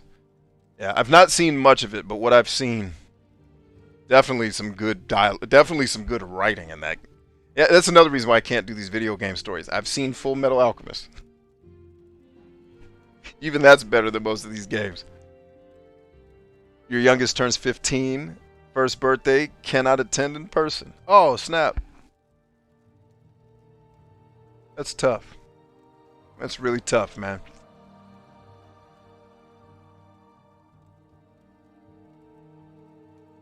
You know, maybe that'll lead to you doing something separate with them that then becomes kind of like a mother uh, a mother-child like tradition. Like, this isn't technically your birthday, but it's a thing you and I do together. Maybe something will be born out of that pain. That's good.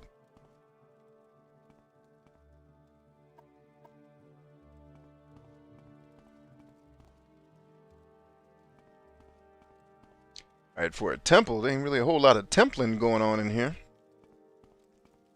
Hey! What's up, you?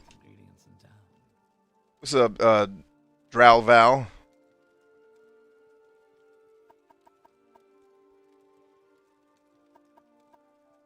Let's see, what do I want to know some rumors, baby. Alright, that rumor requires too much reading. Okay.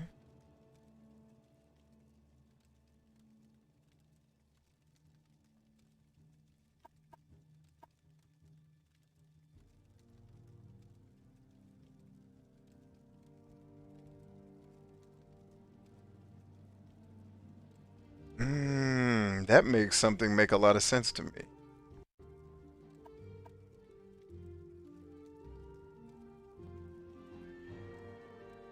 Okay. The Nebarine. Alright, I think we're good. Let's ball out. Take some skeleton heads while we're here. No? Isn't this a thing I can grab? No, that's a stool. Ah, there was another level to the temple. This must be where Jesus hangs out. Jesus! What's up, babe? It's me. Steve, baby.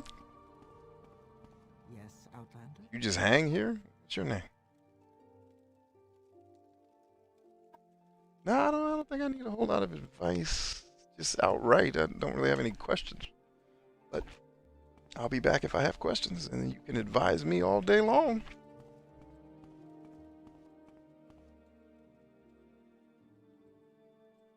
Yeah, there was a glitch in the Matrix. I actually, it happened to me too.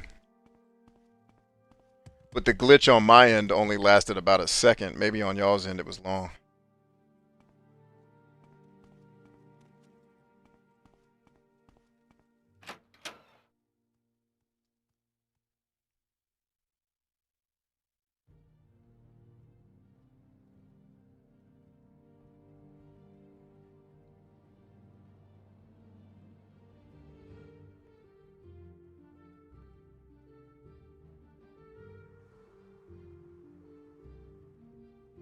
So the stories are either dark, demonic, or ultra bullspit fantasy.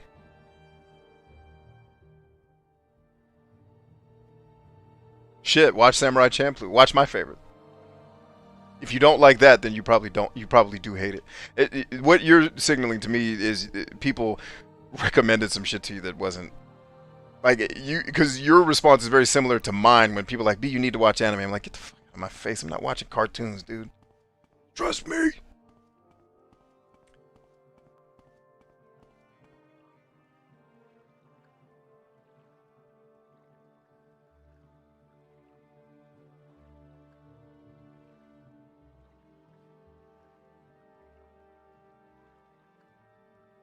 Yeah, a lot of you guys are still pretty far behind, it looks like. Harley says they listed 10, but I missed it in the comments. I was too busy playing the game. So Harley likes Cowboy Bebop, Pokemon. I didn't know Pokemon actually counted as an anime. Cool. Yu-Gi-Oh! Ah, my god, is Full Metal Alchemist, Dragon Ball Z, Death Note, Avatar.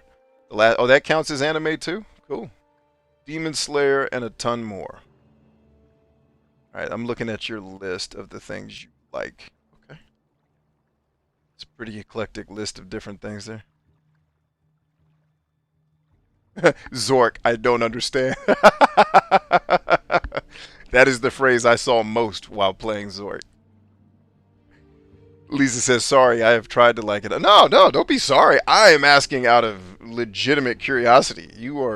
Don't be sorry. Hate what you hate, lady. What I don't want to have happen to you is what happened to me is I avoided it forever until people could introduce me to parts of it that were awesome. Like, oh man, I wish I had seen. Actually, I saw Samurai Champloo kind of when it was new, so I was kind of getting that during its era. But like, I would tell you, watch Eden in the East and watch Samurai Champloo, and I'd watch them in that order because you're signaling that you don't like dark things, but I don't necessarily know what you mean by that. None of these shows don't have some level of darkness in it. I will say because a lot of Japanese shows are not sanitized for dumbass American kids like our cartoons are. So I don't want to judge what you mean by dark. Like a lot of these shows have shit that you'd never see in an American cartoon because it's all basically sanitized fables that they tell American kids without some of the darker themes that happen. Like Samurai Champloo has a lot of dark stuff in it, but the overall prevailing message is one of faith. In fact, the fact that Samurai Champloo actually happened in real history, not the characters, those are all made up, but the thing that's going on in the story and the person that the story is all about, you, Pastor, have very specific interest in. I won't tell you why, because that'll spoil the show.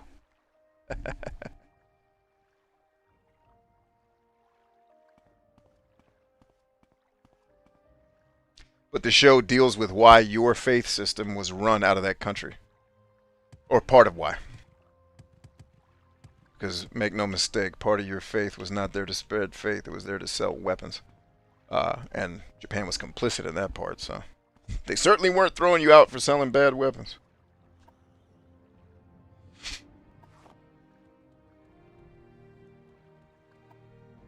Yeah, like Samurai Champloo, you'd probably dig, but I think you'll enjoy eating it because, like, by dark, do you mean there's killing in it? Because there's a lot of that. But I think out of those two, you'll enjoy Eden in the East more, especially because you're an artist who has a very high aesthetic appreciation. Eden in the East is a very beautiful show. But I only bring it up. I'm not saying, hey, go watch it because you need to like it. It's more as a friend, hey, you're missing out on something that I think you'd probably dig if you got the time and you got the bandwidth to check it out. Like, it's no, like, I'm not going to follow up in a week like, did you watch this shit I told you to watch? Because if you ain't got time for it, live your dream. But just as a friend, hey, you might be missing out on this one because of your previous experiences sucked. And I get it. Pelaglad, Caldera, Almora. So what I need to know...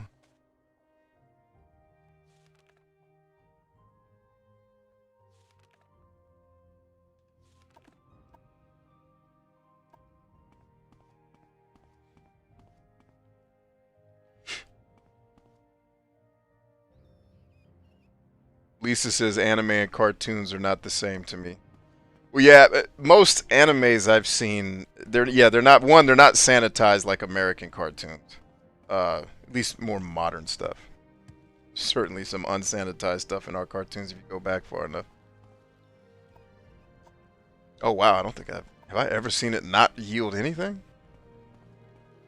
Like so weird.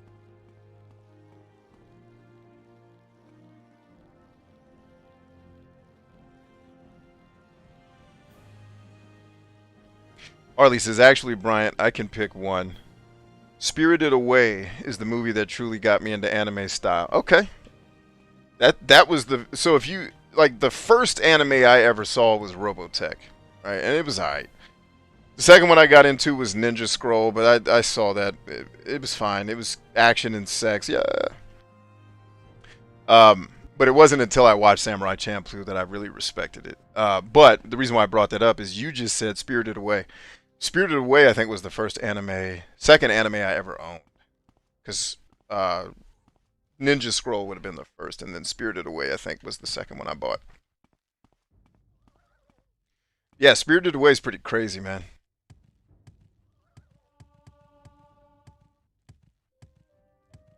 I'm sorry, you're saying Spirited Away, and I'm thinking Princess Mononoke. Sorry, nope, didn't see Spirited Away.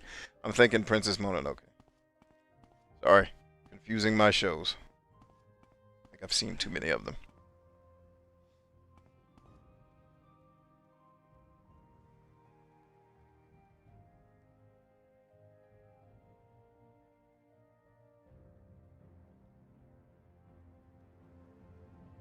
Suba says a real vampire for me is mostly head canon. I don't know that word, but I'll keep reading. But Alucard from Hellsing is the closest model. He's intelligent. Okay, here's intelligent, insane, hilarious, has no known weaknesses, and stupid powerful. So if that's the characteristics that make a real vampire, how have they bastardized that for a guy that never watches vampire shit? And as a guy who's into vampires, tell me why. Like, why did you not have the reaction? Like, when I saw vampires, I immediately thought, I'm going to kick this guy's ass. Why am I supposed to be scared of this shit? Like, what? Why did you have your reaction to vampires and I had mine? I'd love to know that. Because we're two similar folk. As much as I joke about being weird and not fitting in, I'm not altogether that different from most of the people I run into. Or at the very least, the things that make us different are smaller than I found my place! Alright, this dude on the bridge needs an ass whipping. Does he automatically attack you? I can't remember. Let's save the game in case I butcher this.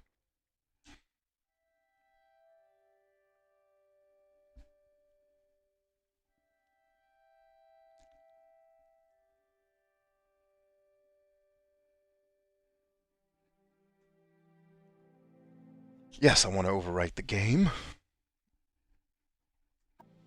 Good people of Talinor, my ascot has come unraveled, and we cannot have that on the show.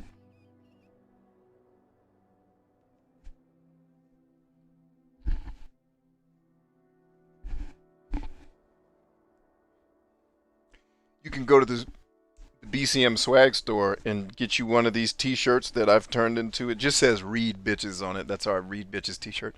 But I've turned it into an ascot. Now then, if you would also like a Read Bitches ascot, just buy the t-shirt and turn it into an ascot. Problem solved.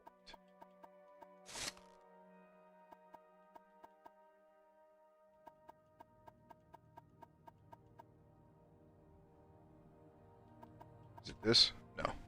Where is it? Do I already have it. I already have it. Here we go.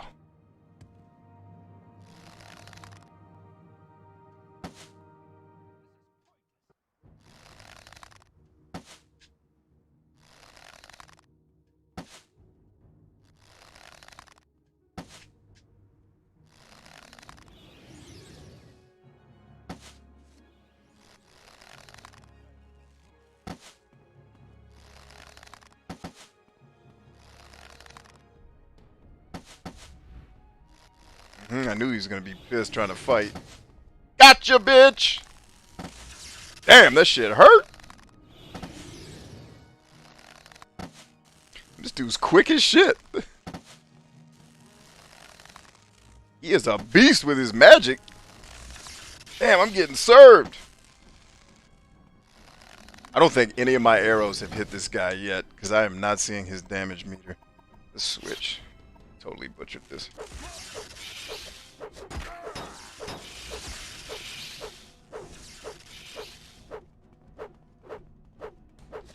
Damn it! Ah, he got me. Now, what I need to check is, can I talk to him without fighting?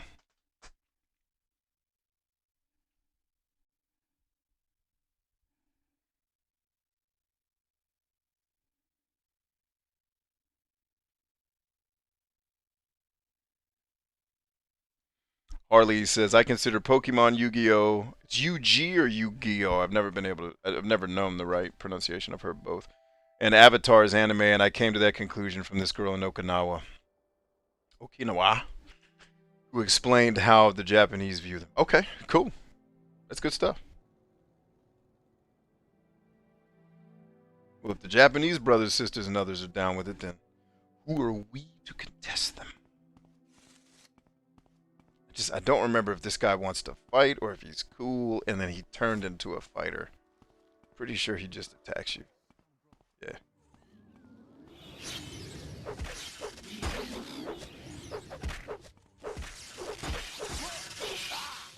I was going to say his skeleton should be dead. Holy shit, I was like, what else is hitting me?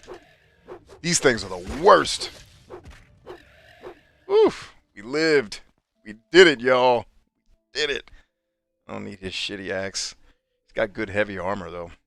Weighs too much. They really got better at balancing the weight, I think, in these games later on.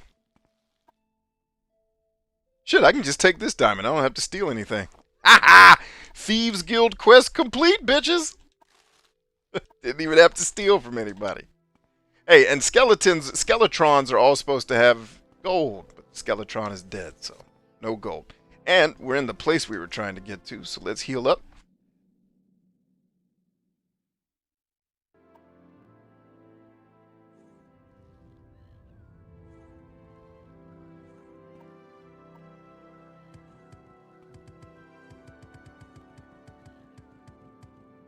Here's our temple, y'all. Don't forget to pull the crank. I mean, just like look at the art design, the thought that went into that door opening the way it just did. Tell me that's not cool, man. Tell me that's not cool. Just the way this stuff is designed is really, really thoughtful to me.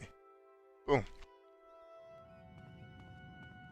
It's like even the Elder Scrolls games were better at capturing the imagination of the players before they had to become this money driving force that they've now become. I never even knew that this crank could let you not get here in time. I had no idea it did that. Alright, we're now in a dwarven or dwemer like cave slash, I don't even know what they call their buildings. Temples? Oh, that's right, there's people to fight here. I forgot.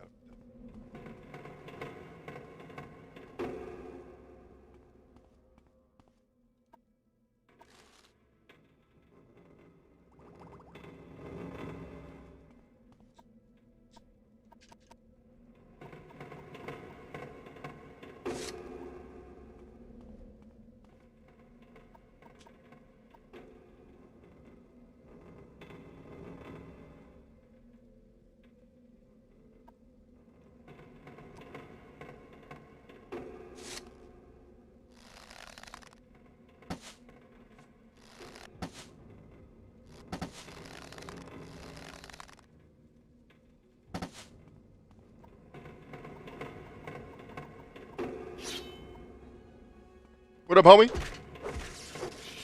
My arrows are not doing jack to these people. Nada. Is that Frank Rue or Frank Ruse? Not Frank.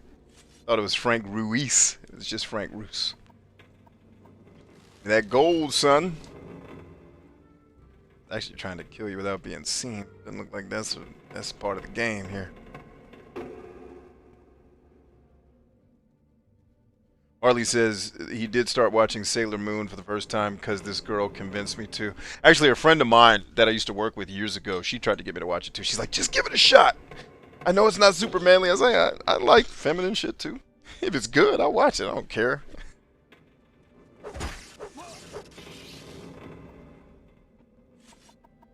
Oh, damn it. I did not mean to do that. Ah, well. Well, at least now his friend that wanted to fight is dead, and I can get up out of here.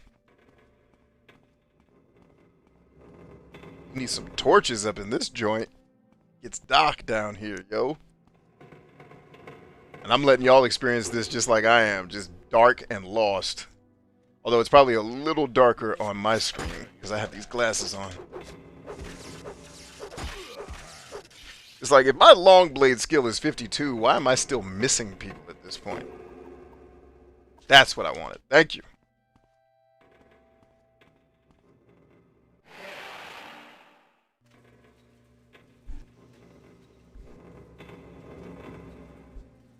I think my favorite Ghibli was Howl's Moving Castle. If that's Ghibli. I think it is. Pretty sure Howl's Moving Castle is Ghibli.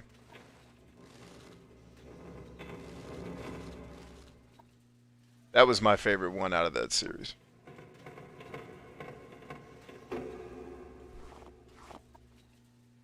see, in this cave, you start finding some actual legit useful things like emeralds, diamonds, and rubies. It's like, oh damn, you find real treasure in this game.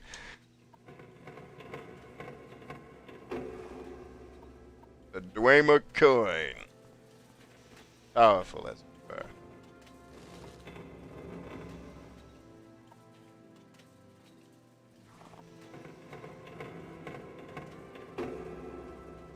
Huh. Yeah, I'll use it for now. I remember when I first started playing this game, I just started grabbing everything. I'm gonna get all this stuff. I'm gonna use it. It's like, no, you're not gonna be able to walk. And then my hatred for carry limits was born. Like, but I can do so many cool things. You just let me do this, ho. Like, we're not gonna let you do it, ho. Huh?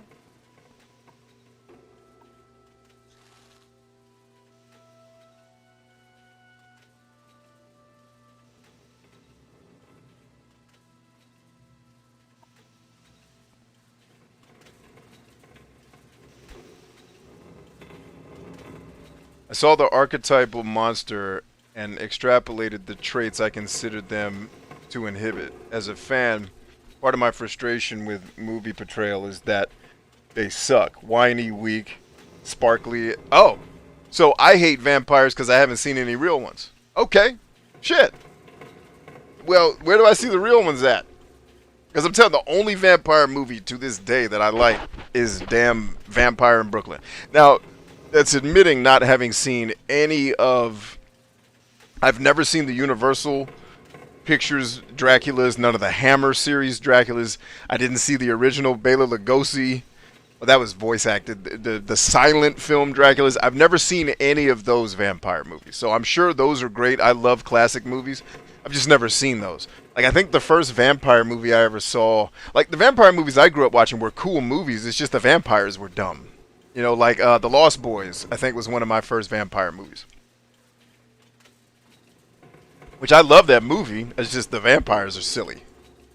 But the movie's also kind of silly. So I didn't... My takeaway wasn't, oh, man, vampires, man. Yeah, it was, oh, these guys are kind of handsome and lady looking. That's cool. Love what you love, man. I ain't here to change it. Alright, that was my 52 book challenge book right there. That's how fast I read books in real life. That's how I do it so fast. Everybody's like, what's the secret, B? You can read that fast. That's the secret. 30 Days of Night. I've not seen that either. Good stuff. Howl's Moving Castle is Mizzy's favorite, actually. Sweet. Yeah, that's... If that is Ghibli, that is... Howl's Moving Castle and probably Ni no Kuni, which is the video game version of Ghibli. But Ni no Kuni is a powerful story. Don't sleep. It's told like a fairy tale. It seems like it's kind of kid-like, but it's heavy. Like, Ni no Kuni's some heavy shit, man. And it's real. Like, I'll just say this: the point of the game where you walk into a house-size vagina, that happens, and you're in there winning too. Your whole team's in there winning. That sold me. I was like, oh, this game is absurd. And like, if you're gonna tell me a story, be interesting or be absurd. Or be absurd enough to be interesting. That's all I'm asking. And most of these stories are just by the numbers. Bad guys struggle. Like, dude, I know this story. I've seen it a million times. Either tell me something else or shut up. And leave me alone. Raw grass.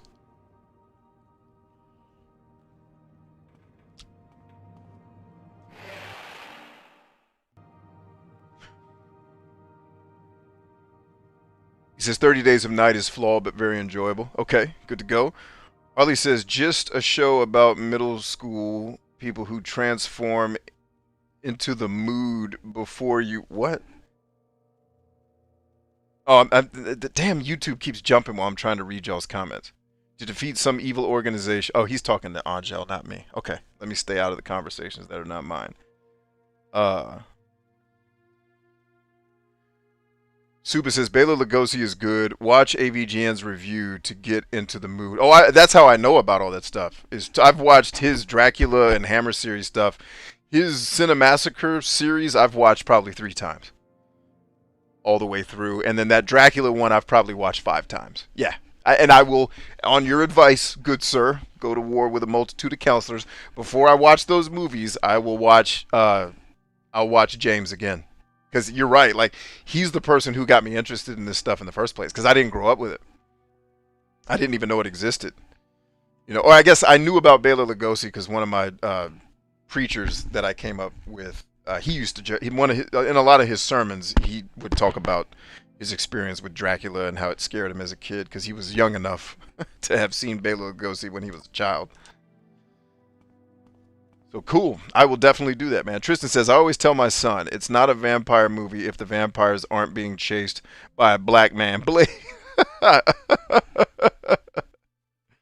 I've heard Blade's good too. I need to see that one. My wife likes the Blade series.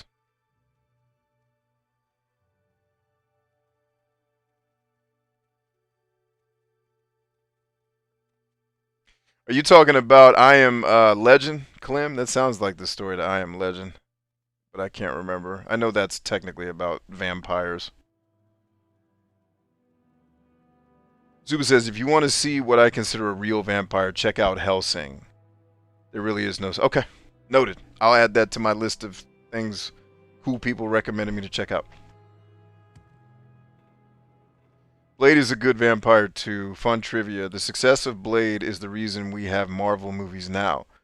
First successful I thought Spawn... Did Spawn fail? I'm not challenging you. I'm just curious. Like, did the Spawn movie not do well? Or I guess Blade came before Spawn, didn't it? That's the angle. I think Blade did come before Spawn, now that I'm thinking about it.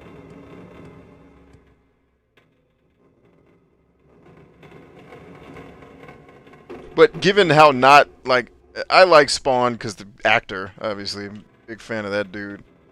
But the movie itself was challenged. And I'm not really into comic books, so maybe that's why I didn't fall in love with it, but... Nah, bruh. I ain't trying to do all that. I ain't trying to do all that. D'Artagnan? Out here making money at this. Hey, bitch! Oh, shit, we're dead. We're done. That's a wrap. Do I have anything that restores anything?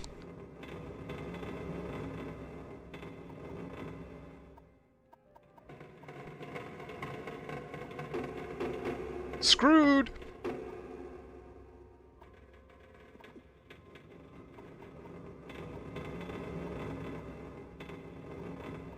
Yeah, I think we just got our character murked. I forgot they trap doors and stuff in this game. I gotta be way more attentive. Yep, did. And I don't remember the last time I saved. This is where these games can get a little bit frustrating for busy people. It's like now you just lost an hour of time because you didn't know that they trap doors with potions that can kill you. It's like, alright, lesson learned, game designers. Assholes. Like, game designers definitely do not respect busy people. Game designers very, I think, damn, this is the last place I saved the game? That sucks. That sucks. That sucks hard. That's a hard suck right there. Wait a minute. Don't I have an autosave somewhere in the damn cave? No, you do not. Go F yourself. This is what Morrowind just told me. Go F yourself, Brian. You didn't save often, so you lost. You're welcome.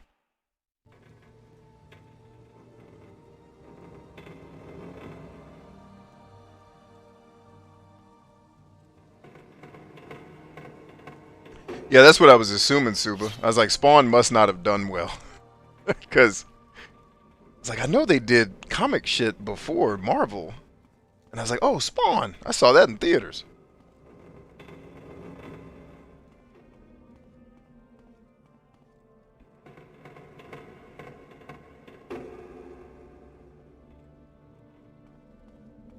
Alright, let's try to do this right this time, shall we?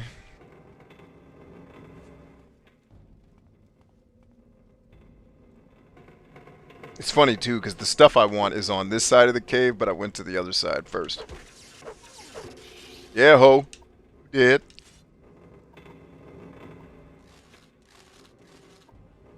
Alright, I'm saving after everything I do from now on. Like, I kill a person, save. You find a treasure, save. Like, just clear every room you clear, save. That's going to be the standard for the game. And so, if nobody heard, the answer to tonight's question from me, if you cared, was my favorite anime is Samurai Champloo. And I'd say Eden in the East is right up there with it. And I think Lisa will really like Eden in the East a lot. Especially the ending.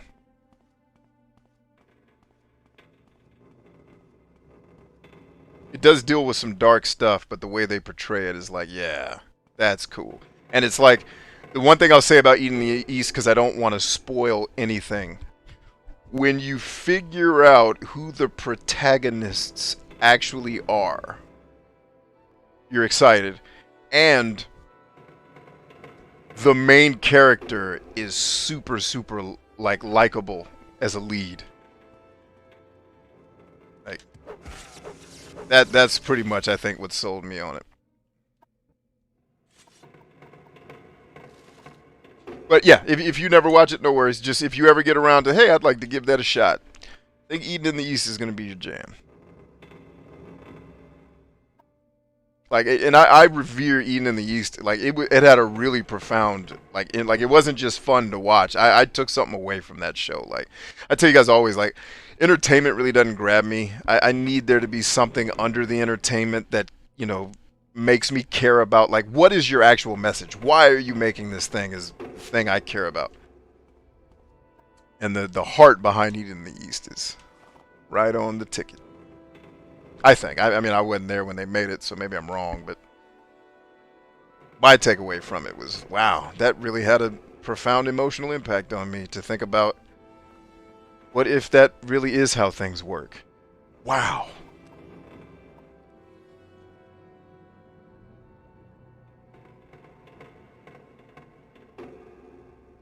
Flames is in the house. What up? Or did I already greet Flames? I think I already greeted Flames.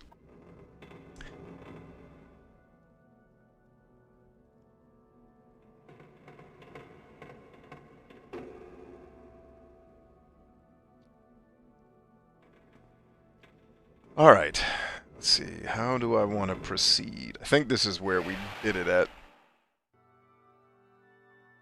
Suba says, speaking of movies responsible for the future, Interview is why we have Twilight. I hate that movie.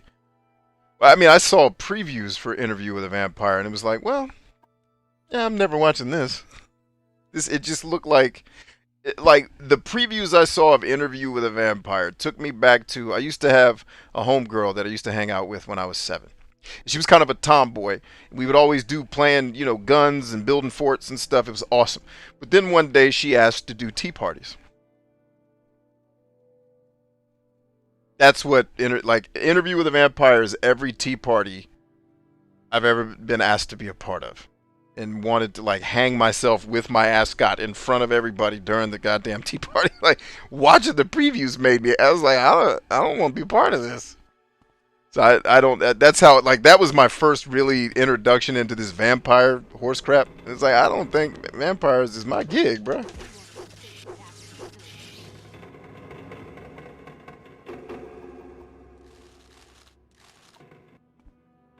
Alright, let's save again. Oh, and Lisa, so that I don't make it hard on you, there's 3 different things with Eden in the East. One is the anime series. That's what I'm telling you. That's what I'm advising you to watch. Then there are 2 or 3 movies. I can't remember if it's 3 or 2. Watch the series first. Then, if you want, watch the movies. You don't necessarily need or have to, but the movies do add some flavor. But I'm specifically talking about Eden in the East, the animated anime series. The movies are great, but if you don't watch the series first, I think there's some spoilage in there that'll disappoint you. But yeah, it totally just friend to friend. If you wanted to give anime a shot because you're an artist and you wanted to find something you like, watch Eden in the East. If you're kind of settled on, I don't really mess with anime, kind of the way I don't give a crap about Disney cartoons, I totally understand. Like, live your living.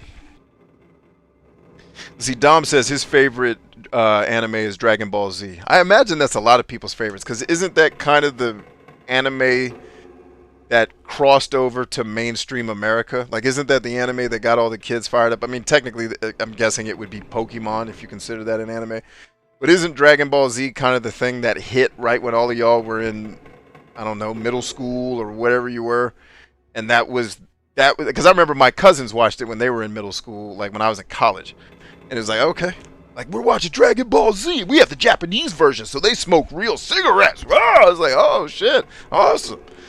Like I think that was the one that had the most mainstream appeal. I could be dead wrong. Anime is not my world, but I imagine a lot of people's favorite is that. Because it got, point being, it got, a lot of people got exposed to it. Super says, ooh, Vampire Hunter D. The vampires there are good balance between relatable and flawed, but also very powerful and a force to be reckoned with. Also anime. Cool.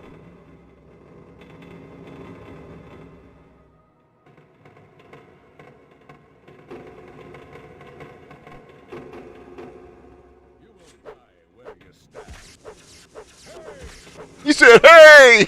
Like, come on, man, stop killing! No, not gonna stop killing. Gonna keep killing.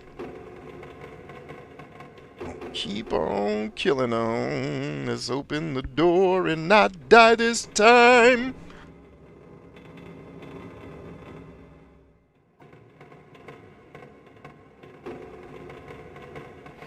Alright, don't touch the second door.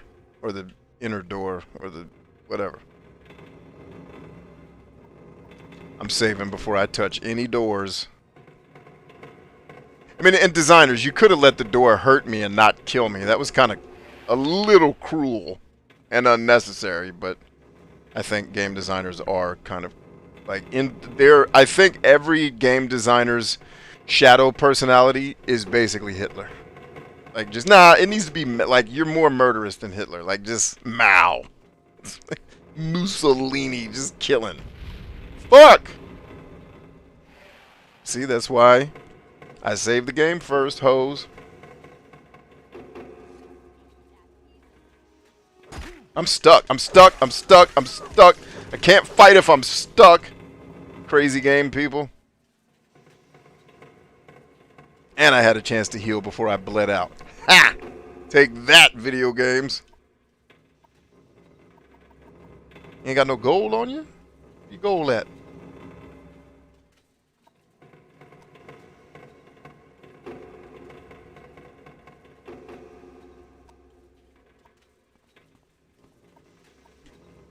Got it. I was like, that shouldn't be like that. And the truth is, it's not like that. Is that a lockpick? Show you're right, that's a lockpick. Y'all better understand the type of pimp I am.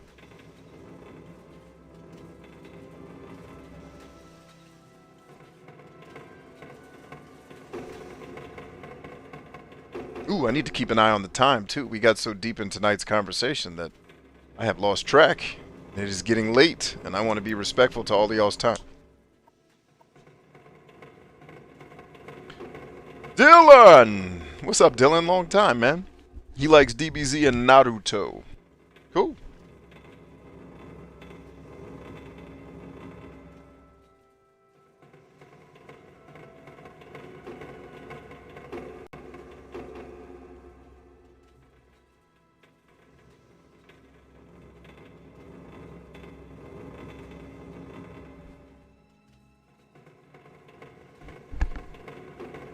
Clem says, my first anime was not Dragon Ball Z or Dragon Ball, actually. Cool. What was everybody's first anime? That's a nice follow-up question. I already told you guys mine was Robotech. Or Macross is what it's called in Japan. They called it Robo. I think Robotech is such a cooler name. Like, why didn't they just go with that?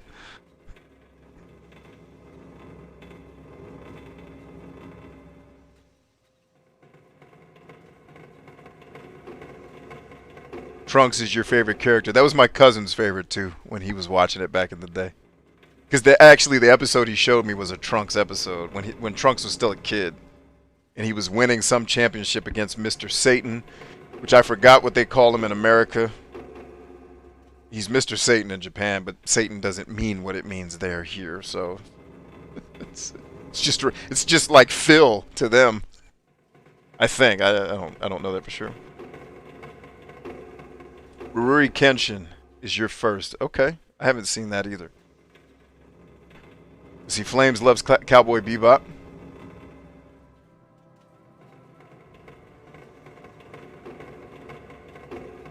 Good stuff. You guys are a wealth of information when it comes to this kind of thing, man. I'm getting all kinds of recommendations for stuff to watch. This is great. Oh, by the way, thanks, gang. Especially Stream Team. Shouts out to y'all tonight. Tonight's show doubled, actually more than doubled, our top viewership on this specific show. Definitely not the most views we've ever had on YouTube. But for this show, this series, you guys, ladies and others, helped us more than double our attendees. So, I don't know what changed overnight, but y'all are awesome. Thanks for bringing more people. And some of you have told me, like, in, text or passing in other places, like, hey, I'm inviting this person. Hey, I got this crew that's like, yeah, invite. If you have people who are down for what we're down for, bring them. I'd love to have a couple hundred to 1,000, like, legit dope-ass people here. That'd be sweet. I mean, I guess technically we already have a couple hundred. We're well over that number already. But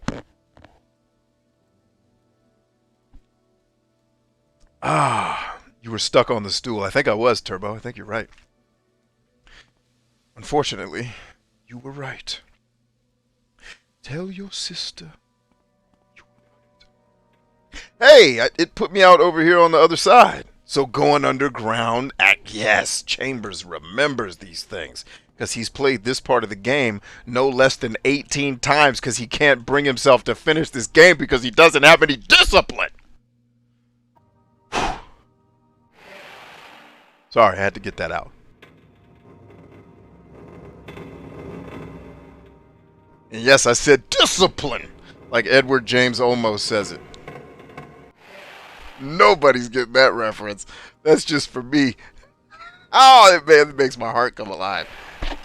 I'm the only person getting that joke. Oh, God.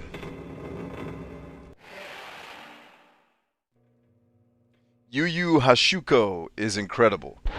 Okay, cool. Are these all y'all's first animes, or y'all still just naming dope animes? See, Clem says, I like the samurai shows and movies. Subamaki. This dude's silly.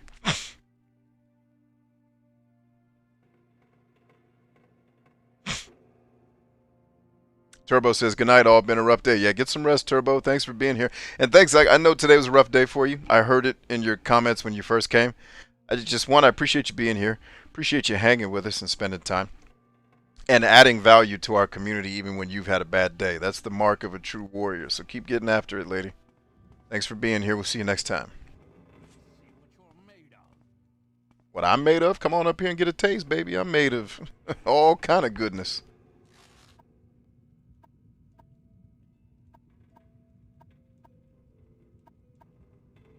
Alright, I missed something on my little journey here this time around that I need to fix the next time. But we will definitely fix it. Or the next time we go to...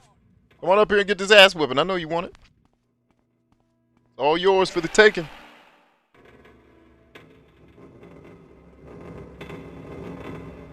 Wait a minute. If that's... So did they legitimately just... I missed something.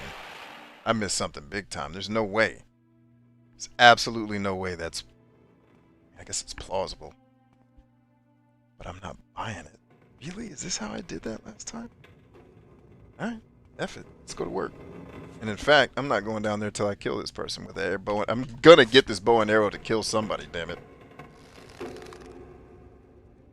Stop running, ho. Let me shoot you. Stop your running, ho. Let me shoot you off.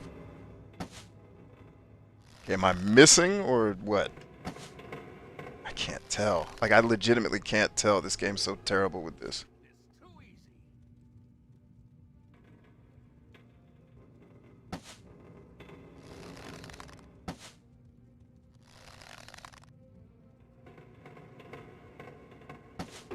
There we go. That one actually hit him. Hallelujah to Jesus.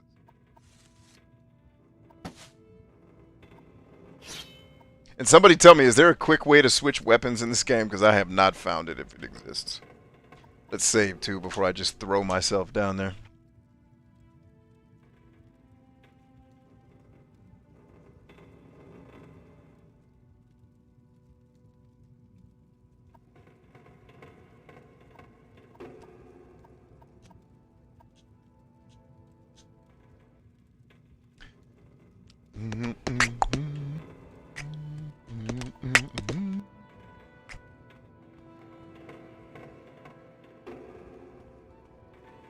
Okay, I think. Oh, wait a minute. Wait. I was.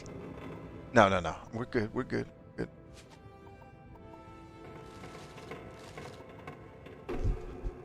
The chitin dagger.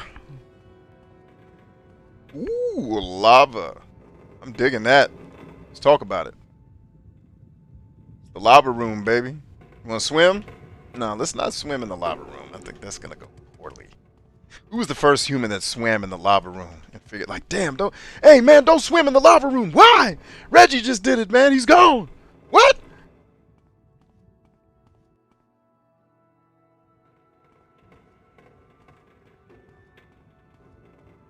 Ah, yes. The lava room continues.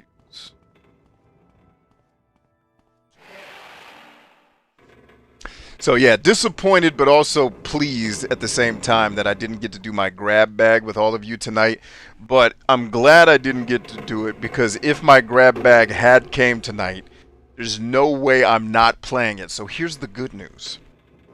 I do have an appointment tomorrow, but there is a chance that I can still... Actually, I can make that call right now, I think. Let me see something real quick. Because I have an appointment tomorrow that's kind of at the same...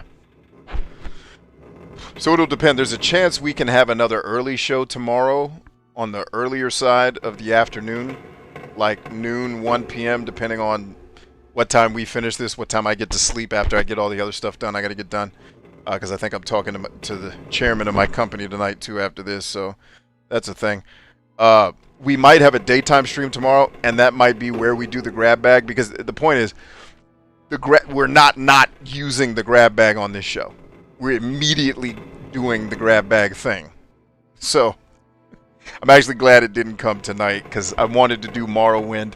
If we had done that game for tonight, there's no way I'd be focused and talking to you guys. I'd totally be playing it. So I need to get myself together first. But I'm glad, because if we get it tomorrow, then we won't be doing Morrowind, and if we get a daytime streaming, we can just do it then. And then if it's what I think it's going to be, which is amazing, then it'll become one of our next game therapy experiences. Magnifique. Okay, so I do need to go back there at some point. Now we'll stay on this journey. Because based on what I'm seeing, I should have already picked up the puzzle box. And I haven't, which leads me to believe I missed something. And I need to figure out what that something is.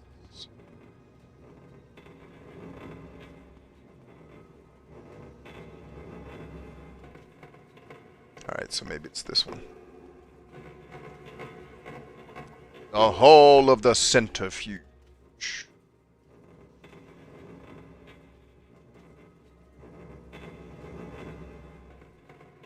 If I view Pokemon as anime, then Pokemon. If not, Dragon Ball Z. Okay. Yeah, I am not an anime fan, so I don't think I'm qualified to sit here and tell people that's not anime. That's whatever I guess the alternative is.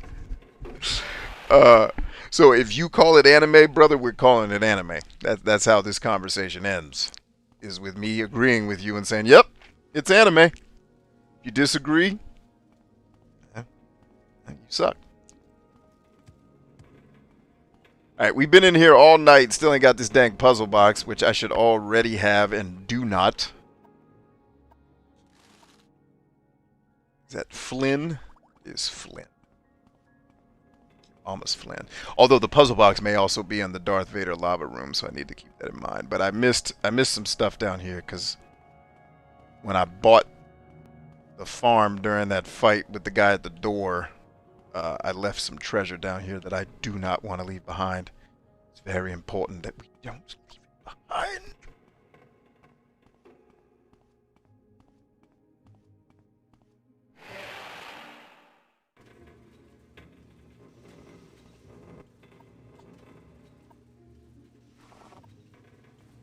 Ah, I think this is it.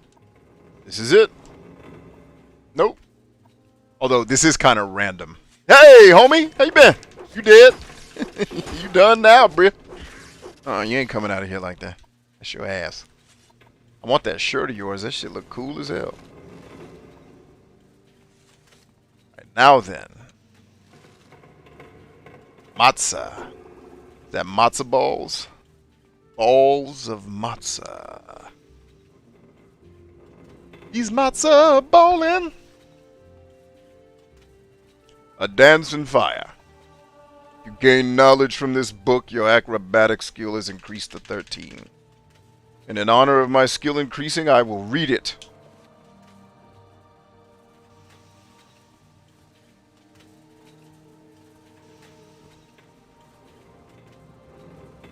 And the soundtrack in this game is enough to make me want to play it just to listen to the music.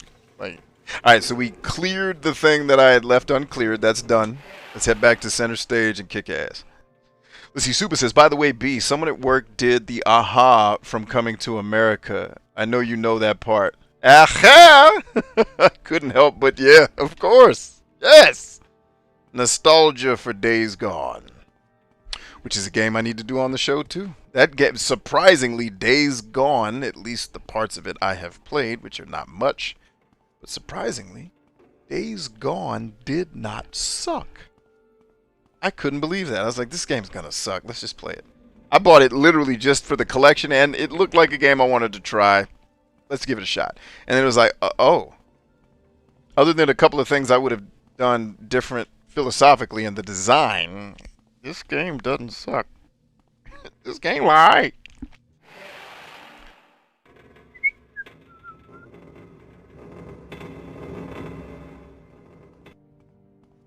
Yeah, that aha thing. God, we did that for... That was a thing for decades. I'm glad somebody's still keeping it alive. Alright, which way am I going? This way is the only way.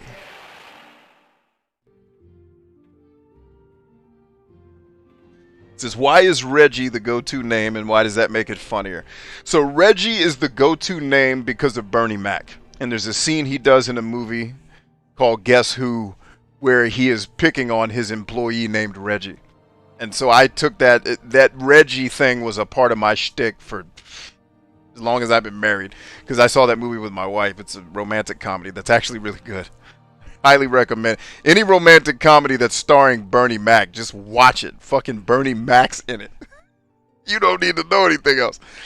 So that's where Reggie comes from. And so Reggie then, when I repeat things a lot, they become verbal crutches. Like the all in your ass, when I say that, when I'm kicking somebody's ass, that comes from Chris Tucker. It actually has nothing to do with anybody's ass. It has everything to do. It's a movie quote that I thought was funny. And I literally watched Rush Hour every night. I think my first year in the Army is the movie I fell asleep to on DVD, because that was the time where we just first started buying DVDs, and owning DVDs was cool. So I had a PlayStation 2 and a DVD. I watched Rush Hour every night, and so I know like all the lines to Rush Hour. So you take that badge and shove it up your ass, all in your ass, like that. It just, I have quoted that so many damn times that now it's just a part of my language. So most of these quotes that you're asking me about, I love the question. It's good trivia. It almost always comes from a movie that I love. Almost all my quotes are in some way taken from the movie or derived from it.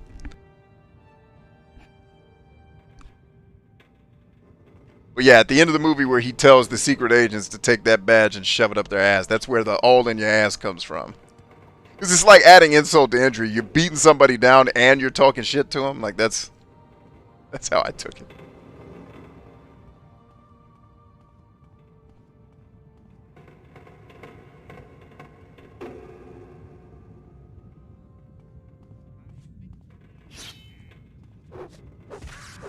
I bet you wish you had cell phones in this game, because your friends could have called you and said, hey, there's this dude upstairs, he's black, he's killing everybody, run!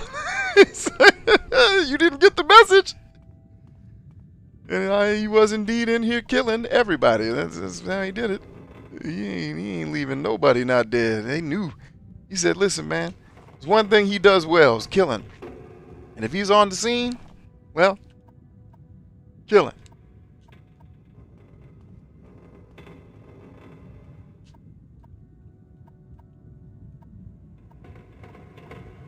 At least I know where to source some steel if we need it later in the game, which I don't think we're going to. I need to make sure this stuff is not enchanted, though.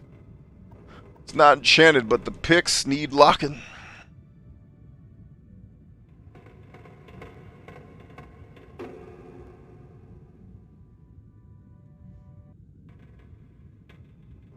Hey, you got...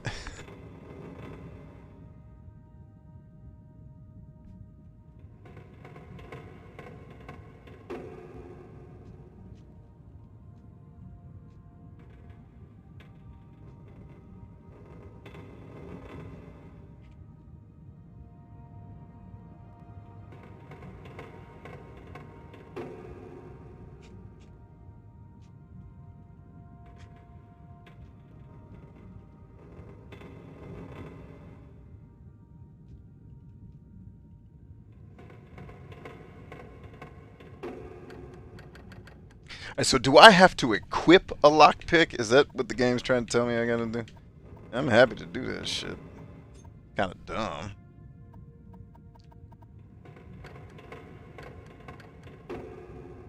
Oh, that's right. That's right. You have to do it like a sword. I forgot all about that.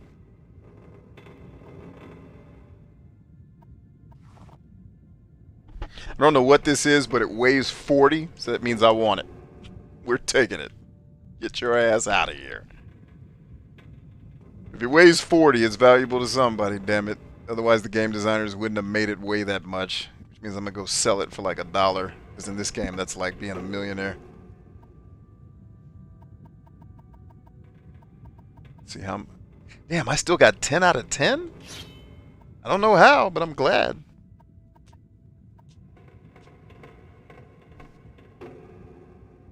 See, iFlame says, B, play Lost Planet. It's a video game series of third-person shooters published by Capcom. I'm familiar with it. It's on my list of games to play. I own both 1 and 3. I think I either need to collect 2 or I need to collect 3. I can't remember which one I'm missing in my collection. But I own them. I do plan to play them because I've had that recommendation before. Based on, you know, my style and the things I like. You're one of a couple people who recommended that to me. So, good news. I have taken your advice in advance. But anyway, yes. I do plan to play them, my brother. The other game that I wish the Xbox One had done better backwards compatibility is... Shit. It's made by Sega. It's a shooter. Xbox Sega shooter. It's like the one game that's not backwards compatible. Like they made, it's like you look at the games they made.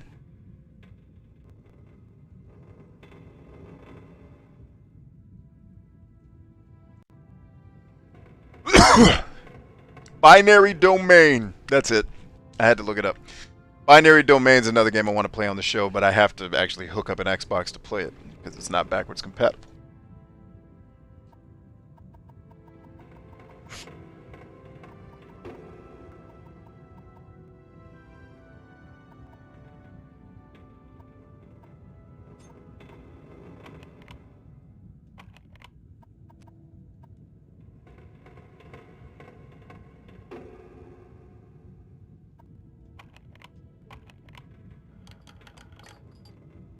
We did it! You know, I should have probably pulled out my sword before I came in here. Probably would have been smart. Just in case we get the old bush. The old bush of am. The old ambush.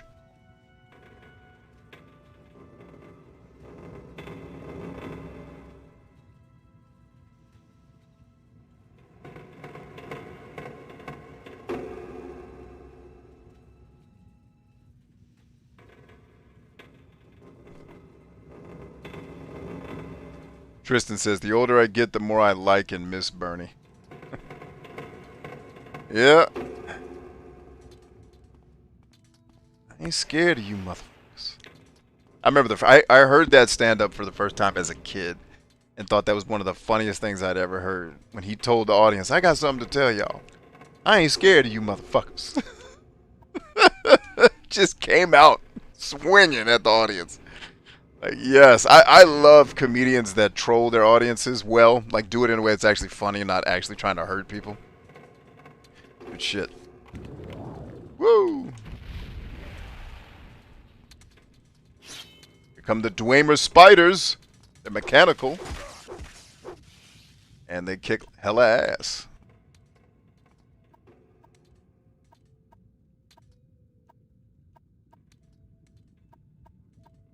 I got all kind of diamonds. I ain't even gonna have to steal from nobody.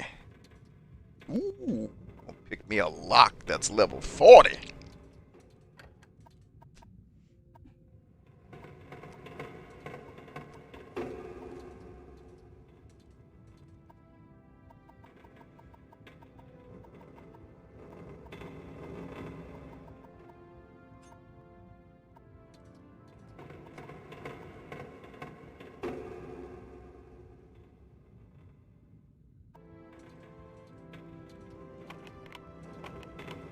Got it. Alright, I'm not leveled enough. At least the game told me that. That's cool.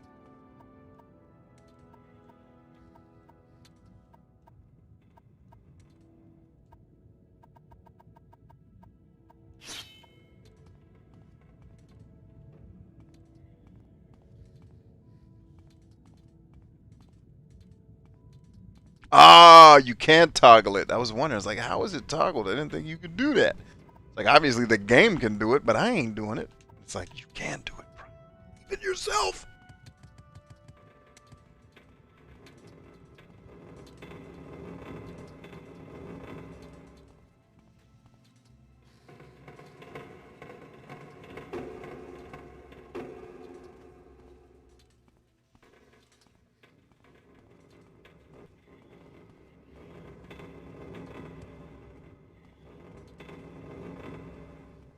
What up, Ghost?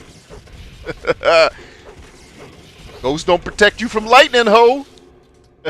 Give me that dust. I know you're going to drop on the ground. The Dwarf Inspector. Oh, damn, that was a dwarf. I'm sorry, dog. We shouldn't have been fighting. We should have been friends.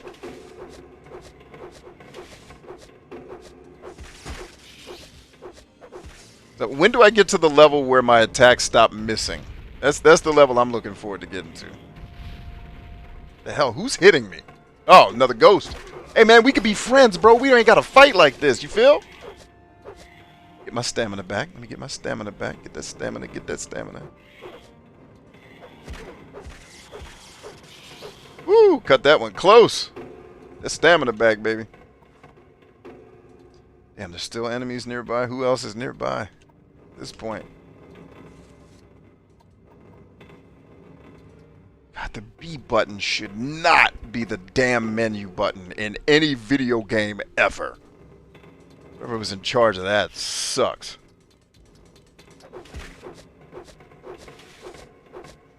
I ain't got any stamina, dude. There's no way I can win this. Get out of here. No stamina. You ain't winning no fight with no stamina, ho. Die, fetcher! What enemies, dude? I'm in the... Oh, game trip. Thank you. Ursula says, gonna head out. Dream sweet, y'all. Yeah, dream sweet, y'all. Take it easy, Urs. Glad to have had you, my lady. Thanks for being here.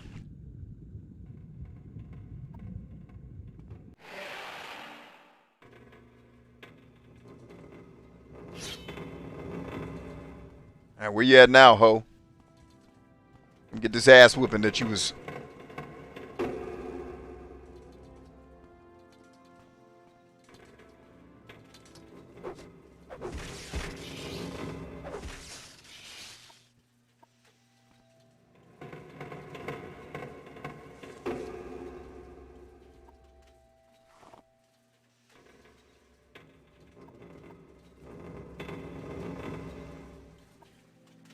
Oh.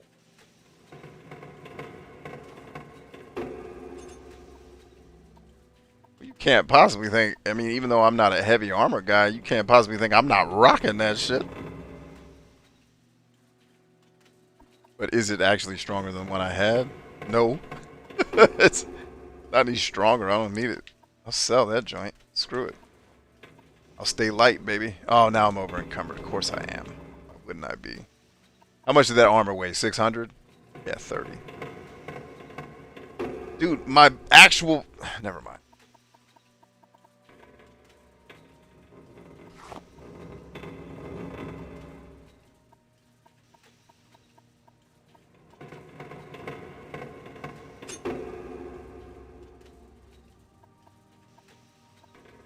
Alright, anyway.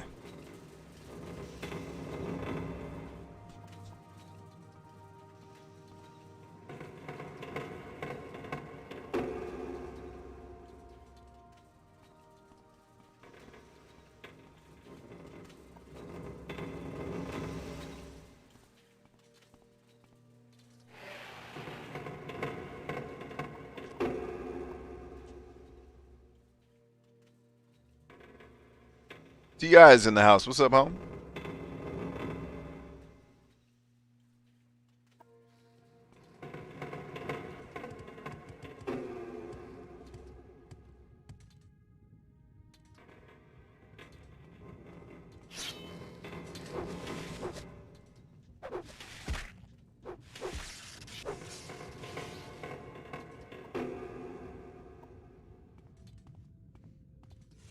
I remember the puzzle box being easier to find up in here, but apparently I remembered that shit wrong. I'm not remembering having to look so hard for this thing.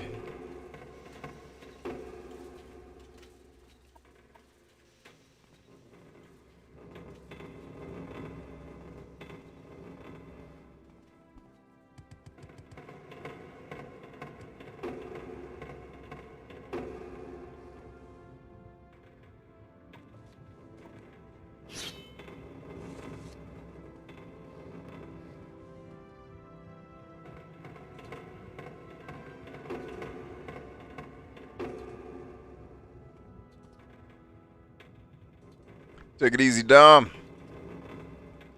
Yeah, we're gonna get all of y'all up out of here shortly. I'm just lost somehow. Not really sure how I even pulled that off. I don't remember this dungeon being so particularly complex.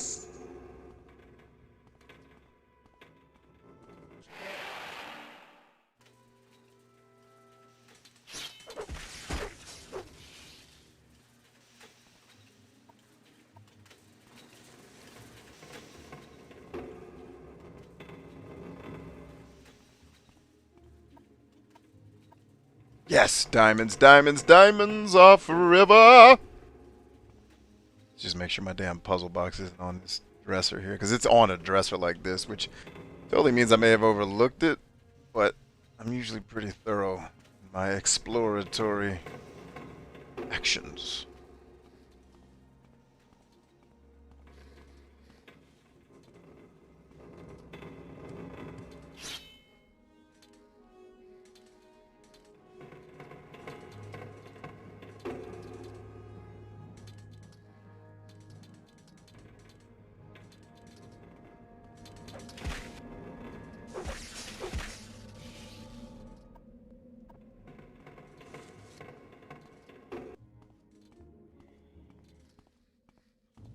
Oh, more ghosts, more ghosts.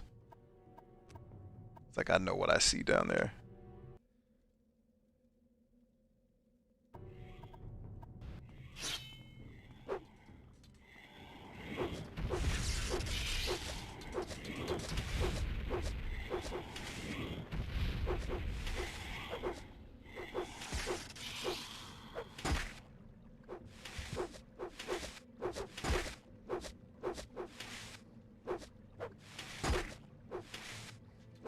Yeah, whoever's idea it was to let you miss attacks in an action-based game, that was stupid.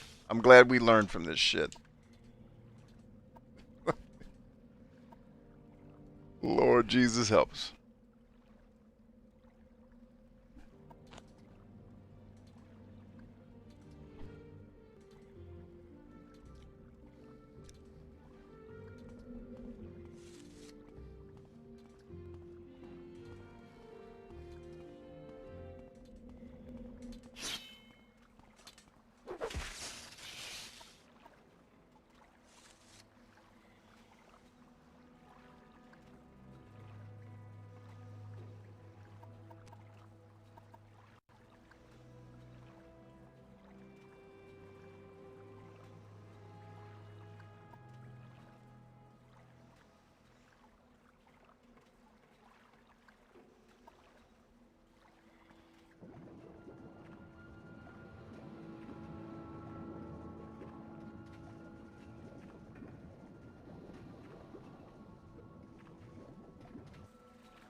So is this room just designed to let me see that this exists? Because not much to do around here. Just designed an empty room for no reason. I have trouble believing that, but it's just game designers after all.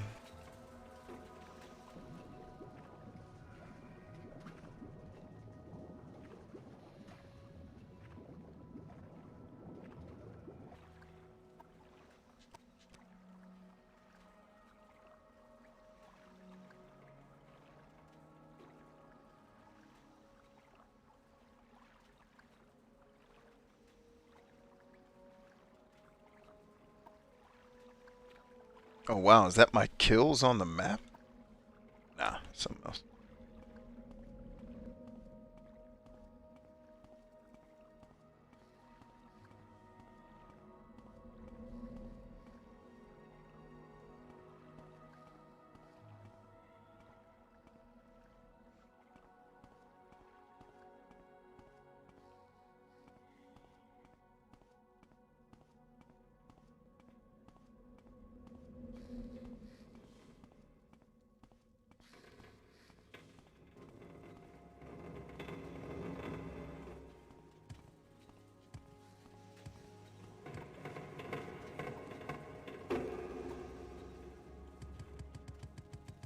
Much easier in first person.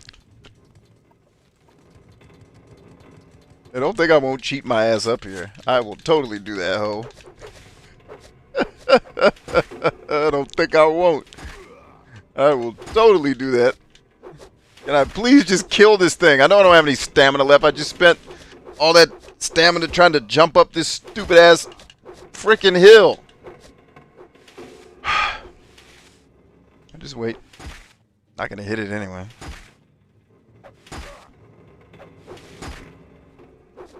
Alright, fuck this. And this game's sometimes stupidity.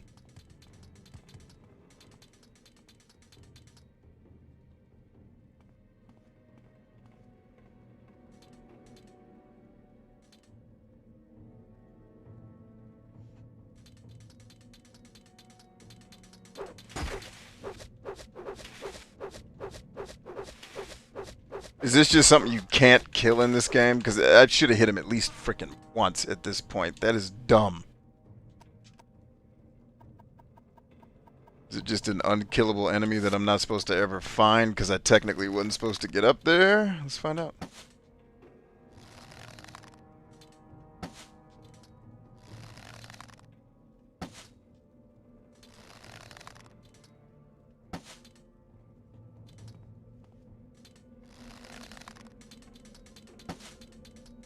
Yep. Oh well. Stop it, dumbass! Ah! God, these old games. How did we ever play this shit? There's so many improvements made to this stuff nowadays that we take so for granted. Like, how did we ever play this crap? The game's cheating because you cheated. I guess so. Fair is fair, right?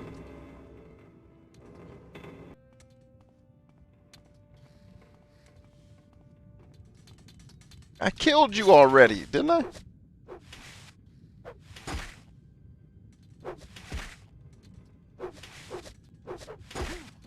Okay, apparently I'm not allowed to do damage anymore.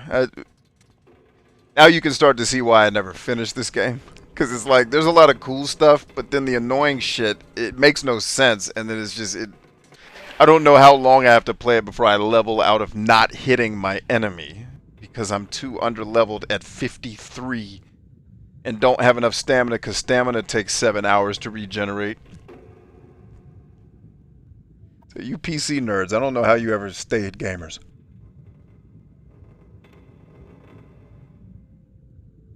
Oh, man.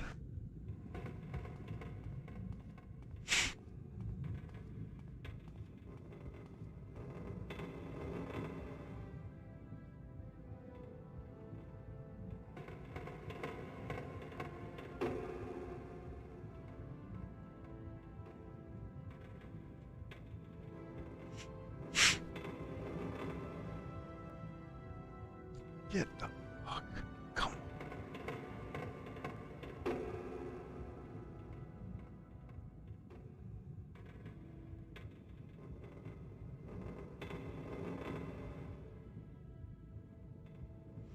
on. Alright, it's in that room. I don't know if I've been to that room. That is Elder Scrolls Online. That is not the same game.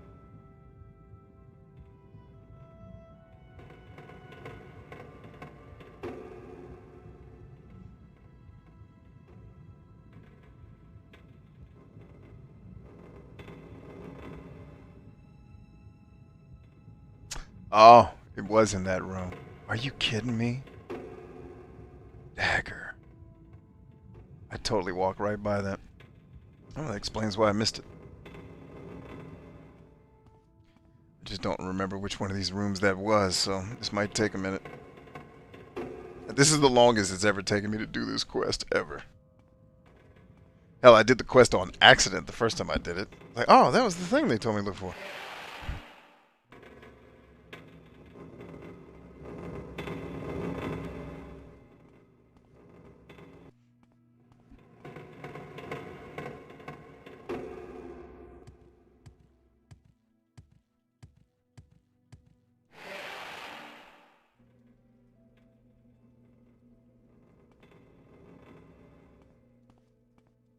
Okay, so no, it's definitely not this.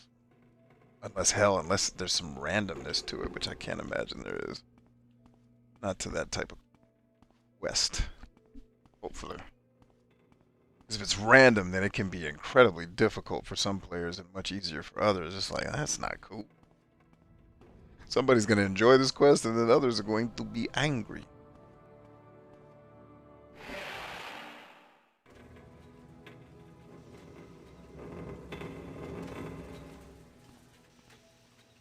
Okay, so no, it wasn't here.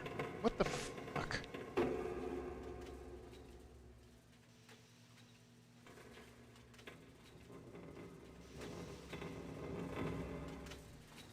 Alright, so at least I know I'm kind of not crazy. So it's like, I know I searched that shit thoroughly.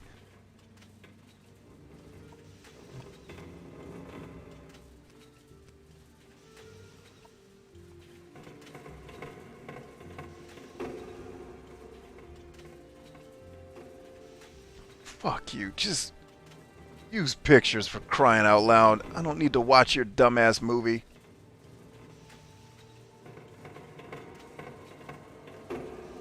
Really, bro? We're gonna watch you walk around town to do this quest? Yo, whore. Okay, dogs. Alright, well... No, I'm not.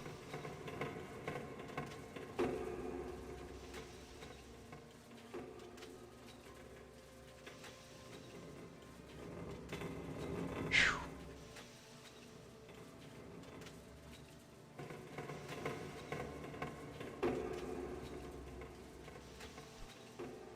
Never mind. This dude. I'll figure it out myself faster than listening to his silly ass. Whew. Good on people that can make that type of content. I'd rather sit on a knife than have to become that character.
Alright, so that's the lava room.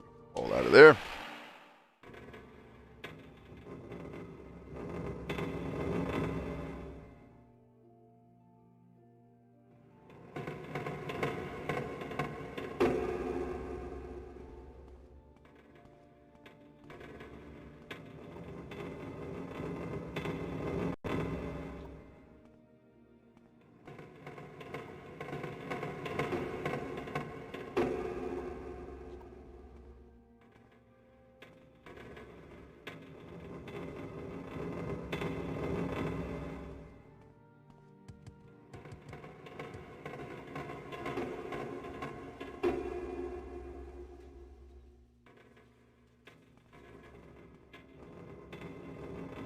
Nope.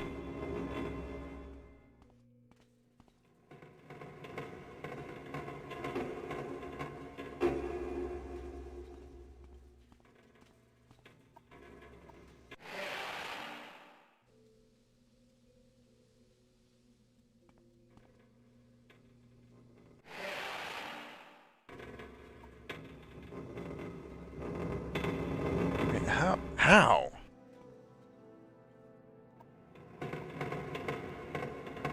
Alright, so yeah, I got that part. But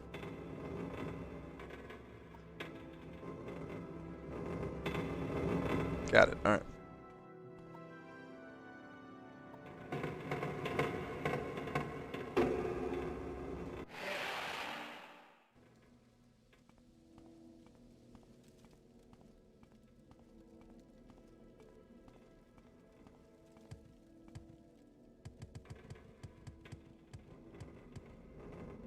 Apparently walking saps your stamina.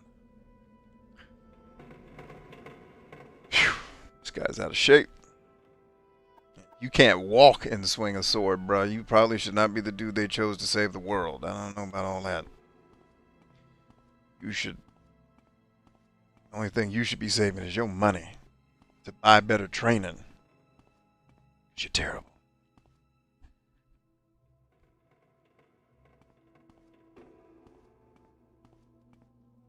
Okay, now, look alive.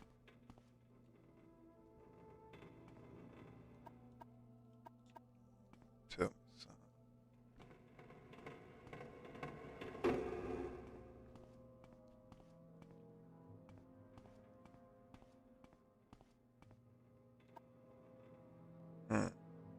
no, I just came from that one.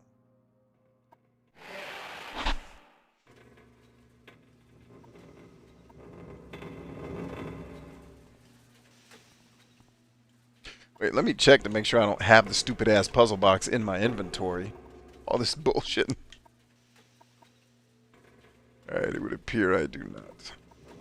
Like maybe I already grabbed it. Wasn't paying attention.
Oh, someone actually drew a whole map of this motherfucker.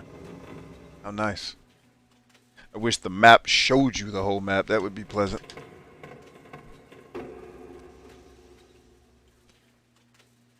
It would be very nice if I could just see the whole map of this area. May I? Nah. Get your ass out of here.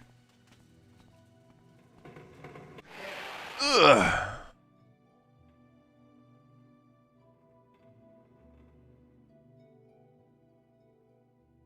That is not helpful. Why wouldn't you give the player the effing context?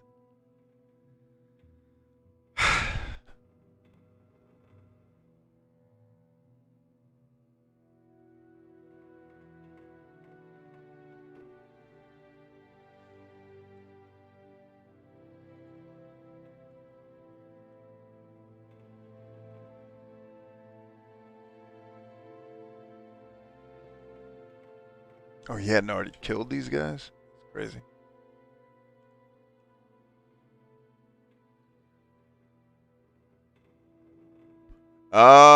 That's what I forgot to do.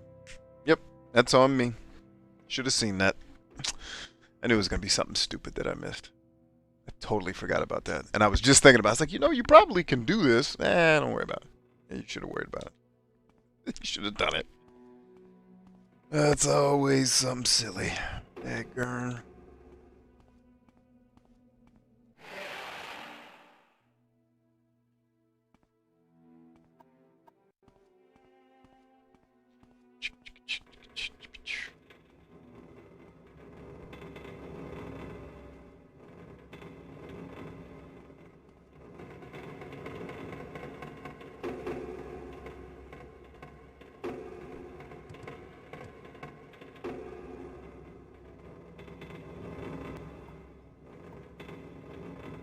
Woo! Navigating some of the places in this game gets a little... What's that word? Tedious as fuck. It's not always like that, but it can get... Oh, for crying the fuck out loud.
I'm going in circles because the layouts of these goddamn maps are always so annoyingly labyrinthian.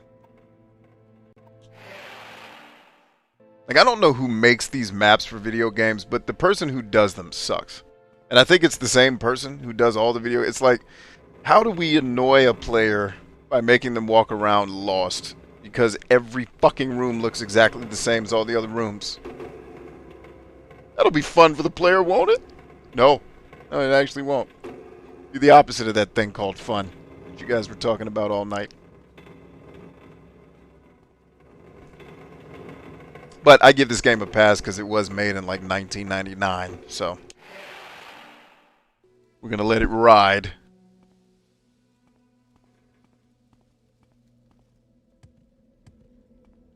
Oh, word? You just gonna... That's you? Rather fall off of that? How you gonna do it? Get the acrobatic skills up, Hope. And if you don't get your no jump hop having ass over that hump, I'll kill you myself.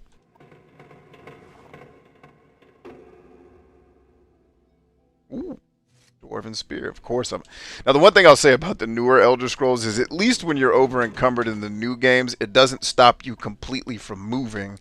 It's just like, alright, man, you're going to have to walk slow. And in this game, you already walk slow, so I guess their thing was, fuck it, he can't move. It's not fun. It's actually, again, that's the that opposite of fun thing you guys seem to keep effing up. You just hate fun? Is that what it is?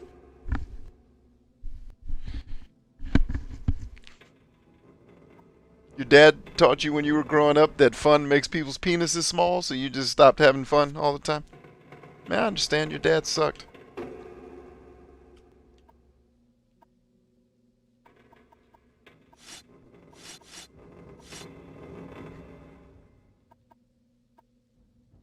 Yeah, the weight system in this game is terrible. This is the worst.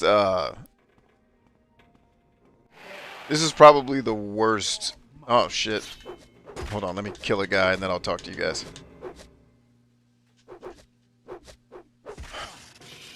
Fuck this game's goddamn not hitting people bullshit. Wait, does this even give me anything better? Really?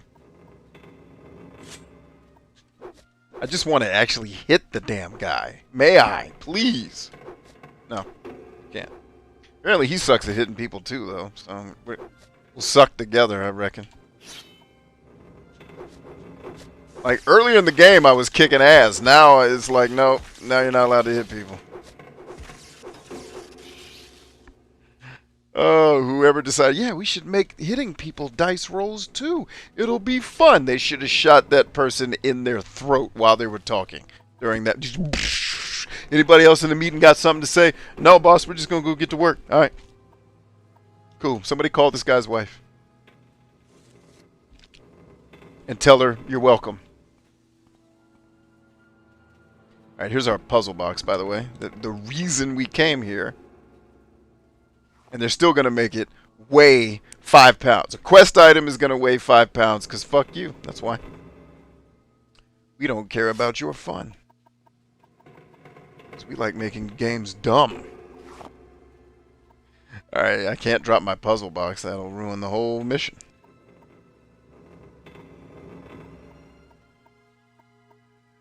Oh, when did I pick up a spoon? I didn't even remember doing that.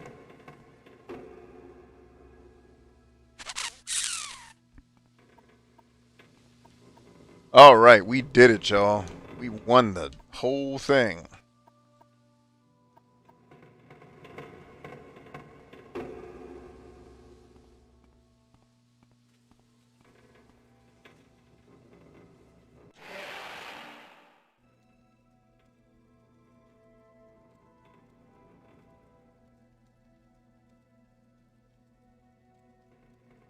The lack of feedback on this game is the annoying thing. Yeah, there's a lot of annoying things that Bethesda apparently forgot to make good while they were making this.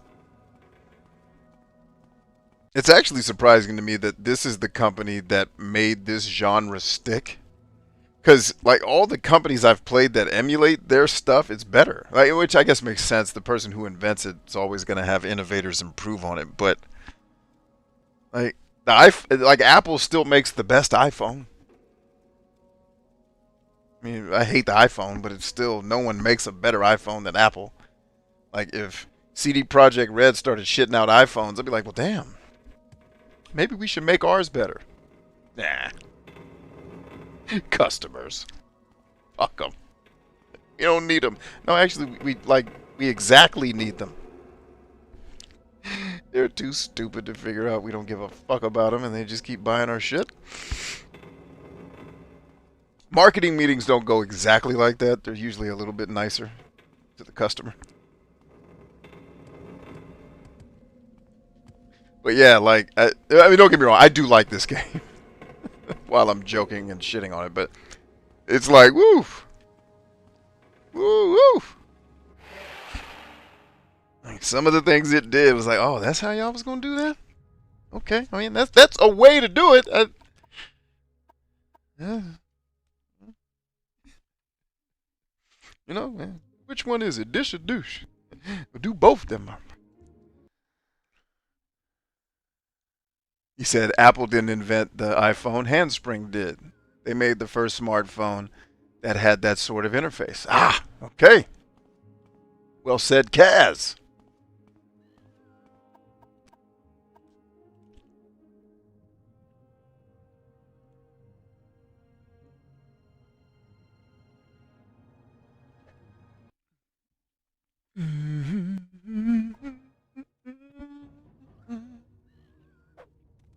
Oh, hell, that's them damn pterodactyls. Run your ass. Don't even fight. Run. I can see his shadow. See that shadow? That thing is taking swings, bruh. You hear that? But you know what? At least the designers were kind enough to, if most of my attacks miss, so do the enemies.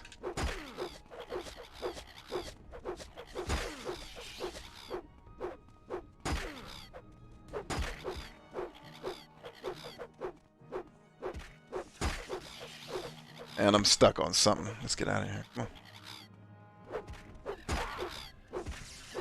I should be dead. Get your ass away. I hate these things. This is this game's version of the annoying enemy that every video game... It's like, is there a contract with Satan that every billionaire has that says, hey man, you make video games, you got to put annoying shit in there? Why? We want the gamer to have fun. Shut the fuck up and put that enemy in there or I'll kill you. Okay. We'll do it. We'll put head crabs in. Sorry.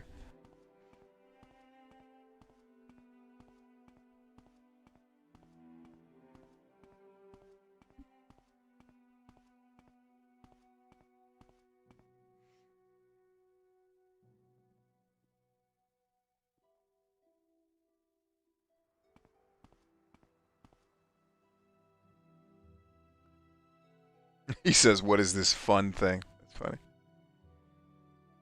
Tag says, commercials blew my son's mind. The very idea that your show would be interrupted was novel to him. Yeah. It's because he doesn't realize his entire show exists as an advertisement now. And that the show is the advertisement. And so commercials are no longer needed. Now companies just pay us to tell y'all shit as a part of the show. They got smart. It's like, well, they hate commercials. Make the people they love sell it to them instead of us. Like, genius. Actually was genius.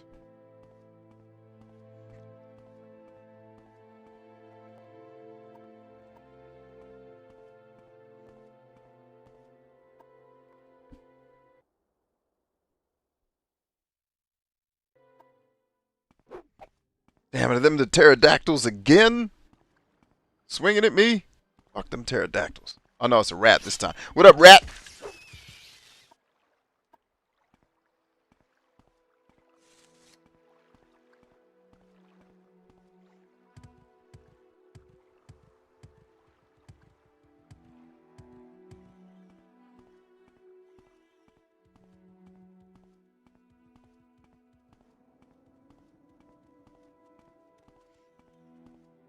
Right, we did it, y'all. Did it for the Fighters Guild.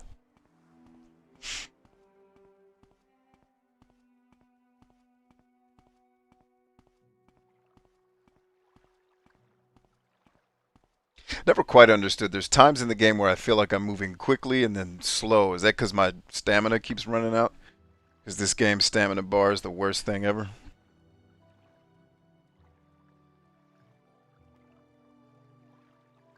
If TV shows weren't commercials back then explain Transformers, He-Man, and G.I. Joe. Also, no, they were definitely commercials back then too.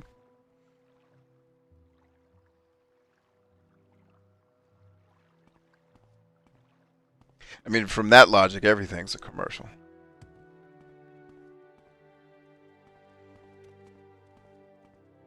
Because everybody's selling something. Even if I'm just trying to sell you on the idea of spending more time with me, I'm still selling you something.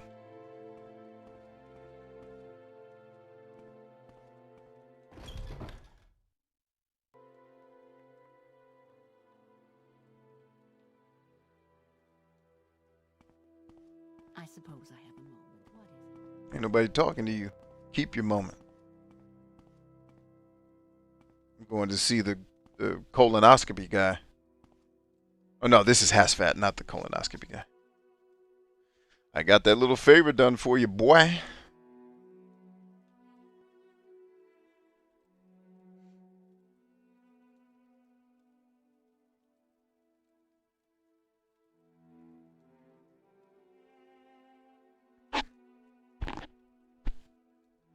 Maybe I'll have a key you can take back to Ankhthond.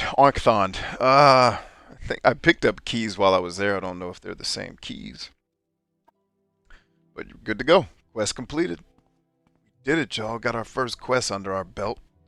And I think we can go turn in a second quest right here, too. Get all you wonderful people in your beds. May I help you? Nay.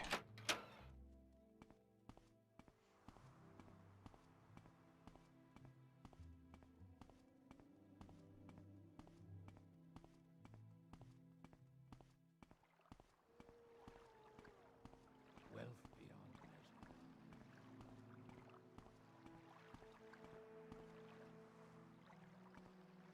Okay, so if I make myself walk slow, my stamina comes back. That's cool. So it's just you have to walk slower than a snail to do it, but it's doable.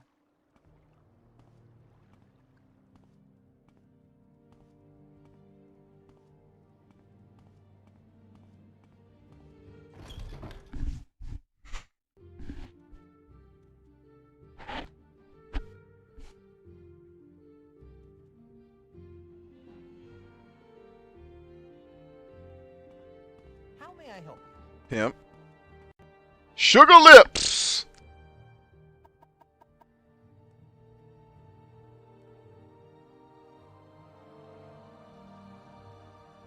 I have exclusive invisibility after my first Thieves Guild quest. What?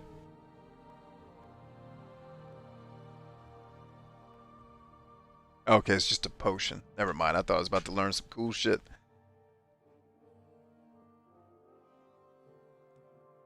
Alright.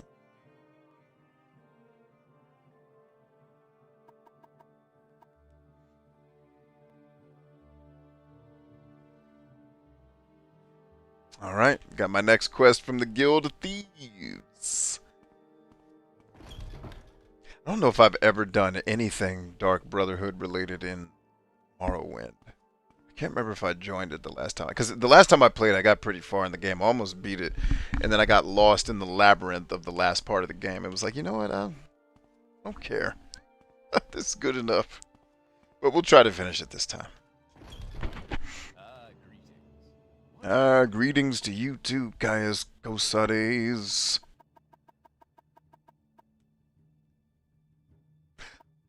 Hold up. Oh, that's right. I was supposed to talk to Homeboy again before I turn this one in. Anyway, we don't need to belabor turning in quests with all you wonderful people. We'll go get us a shot of the sunrise and call this thing a night and bid each other a beautiful farewell. How about that? Sunrise action for you. Alright, gang. Let's take some last comments and get up out of here.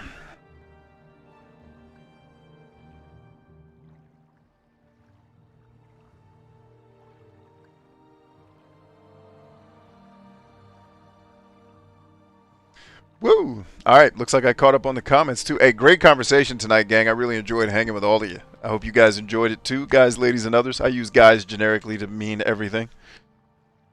I do not assume or intend any gender when I say it. Just, hey, what up?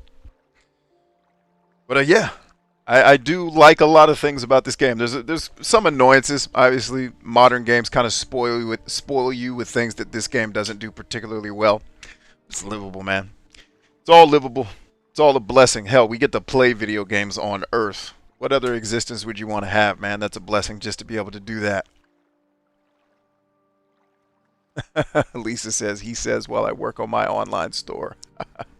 Excellent. So yeah, I'll start working on those shirts to hopefully have that ready for tomorrow. And then if the idea even resonates, maybe you guys thought the idea was silly, and that's okay too. All feedback is good feedback. But I plan to have the shirts ready for tomorrow's show. And then you all can start to kind of let me know if there is a shirt you want to ask, or there's a shirt you'd like to request me make, like to customize the shirts I'm making for me so that they suit you. Like, obviously there's going to be a dad won't let me quit, mom won't, like the whole litany of people that it could be. But then if you want a specific name on the shirt, then that's what you'll have to let me know. And like I said, I'm willing to at least experiment with it and try. Like, each of you are going to probably have a different shirt. And if we only sell one shirt, it doesn't cost me anything more to produce it than what it was already going to cost the business. So why not? Why not do that for the customer and give you something that you actually purchase that actually has a sentimental value to you that you actually love? So we'll see. Other than that, we'll be back tomorrow at least once. Our typical game for tomorrow would have been Chernobylite. I guess it still will be. I've been really, really neglecting our good friend Shan Yuan, Sword 7. We need to get back to that and finish it up. I predicted that this will be the next game we finish. I still hold to that. Chernobylite could go faster, but I'm not sure. We'll see. And then we'll finish up Arcania last my current favorite of the games we're playing. But if you haven't already joined our book list, definitely do that. You can do that by texting the word books to 833-576-2460. And that information is at the bottom left-hand corner of your screen as we speak.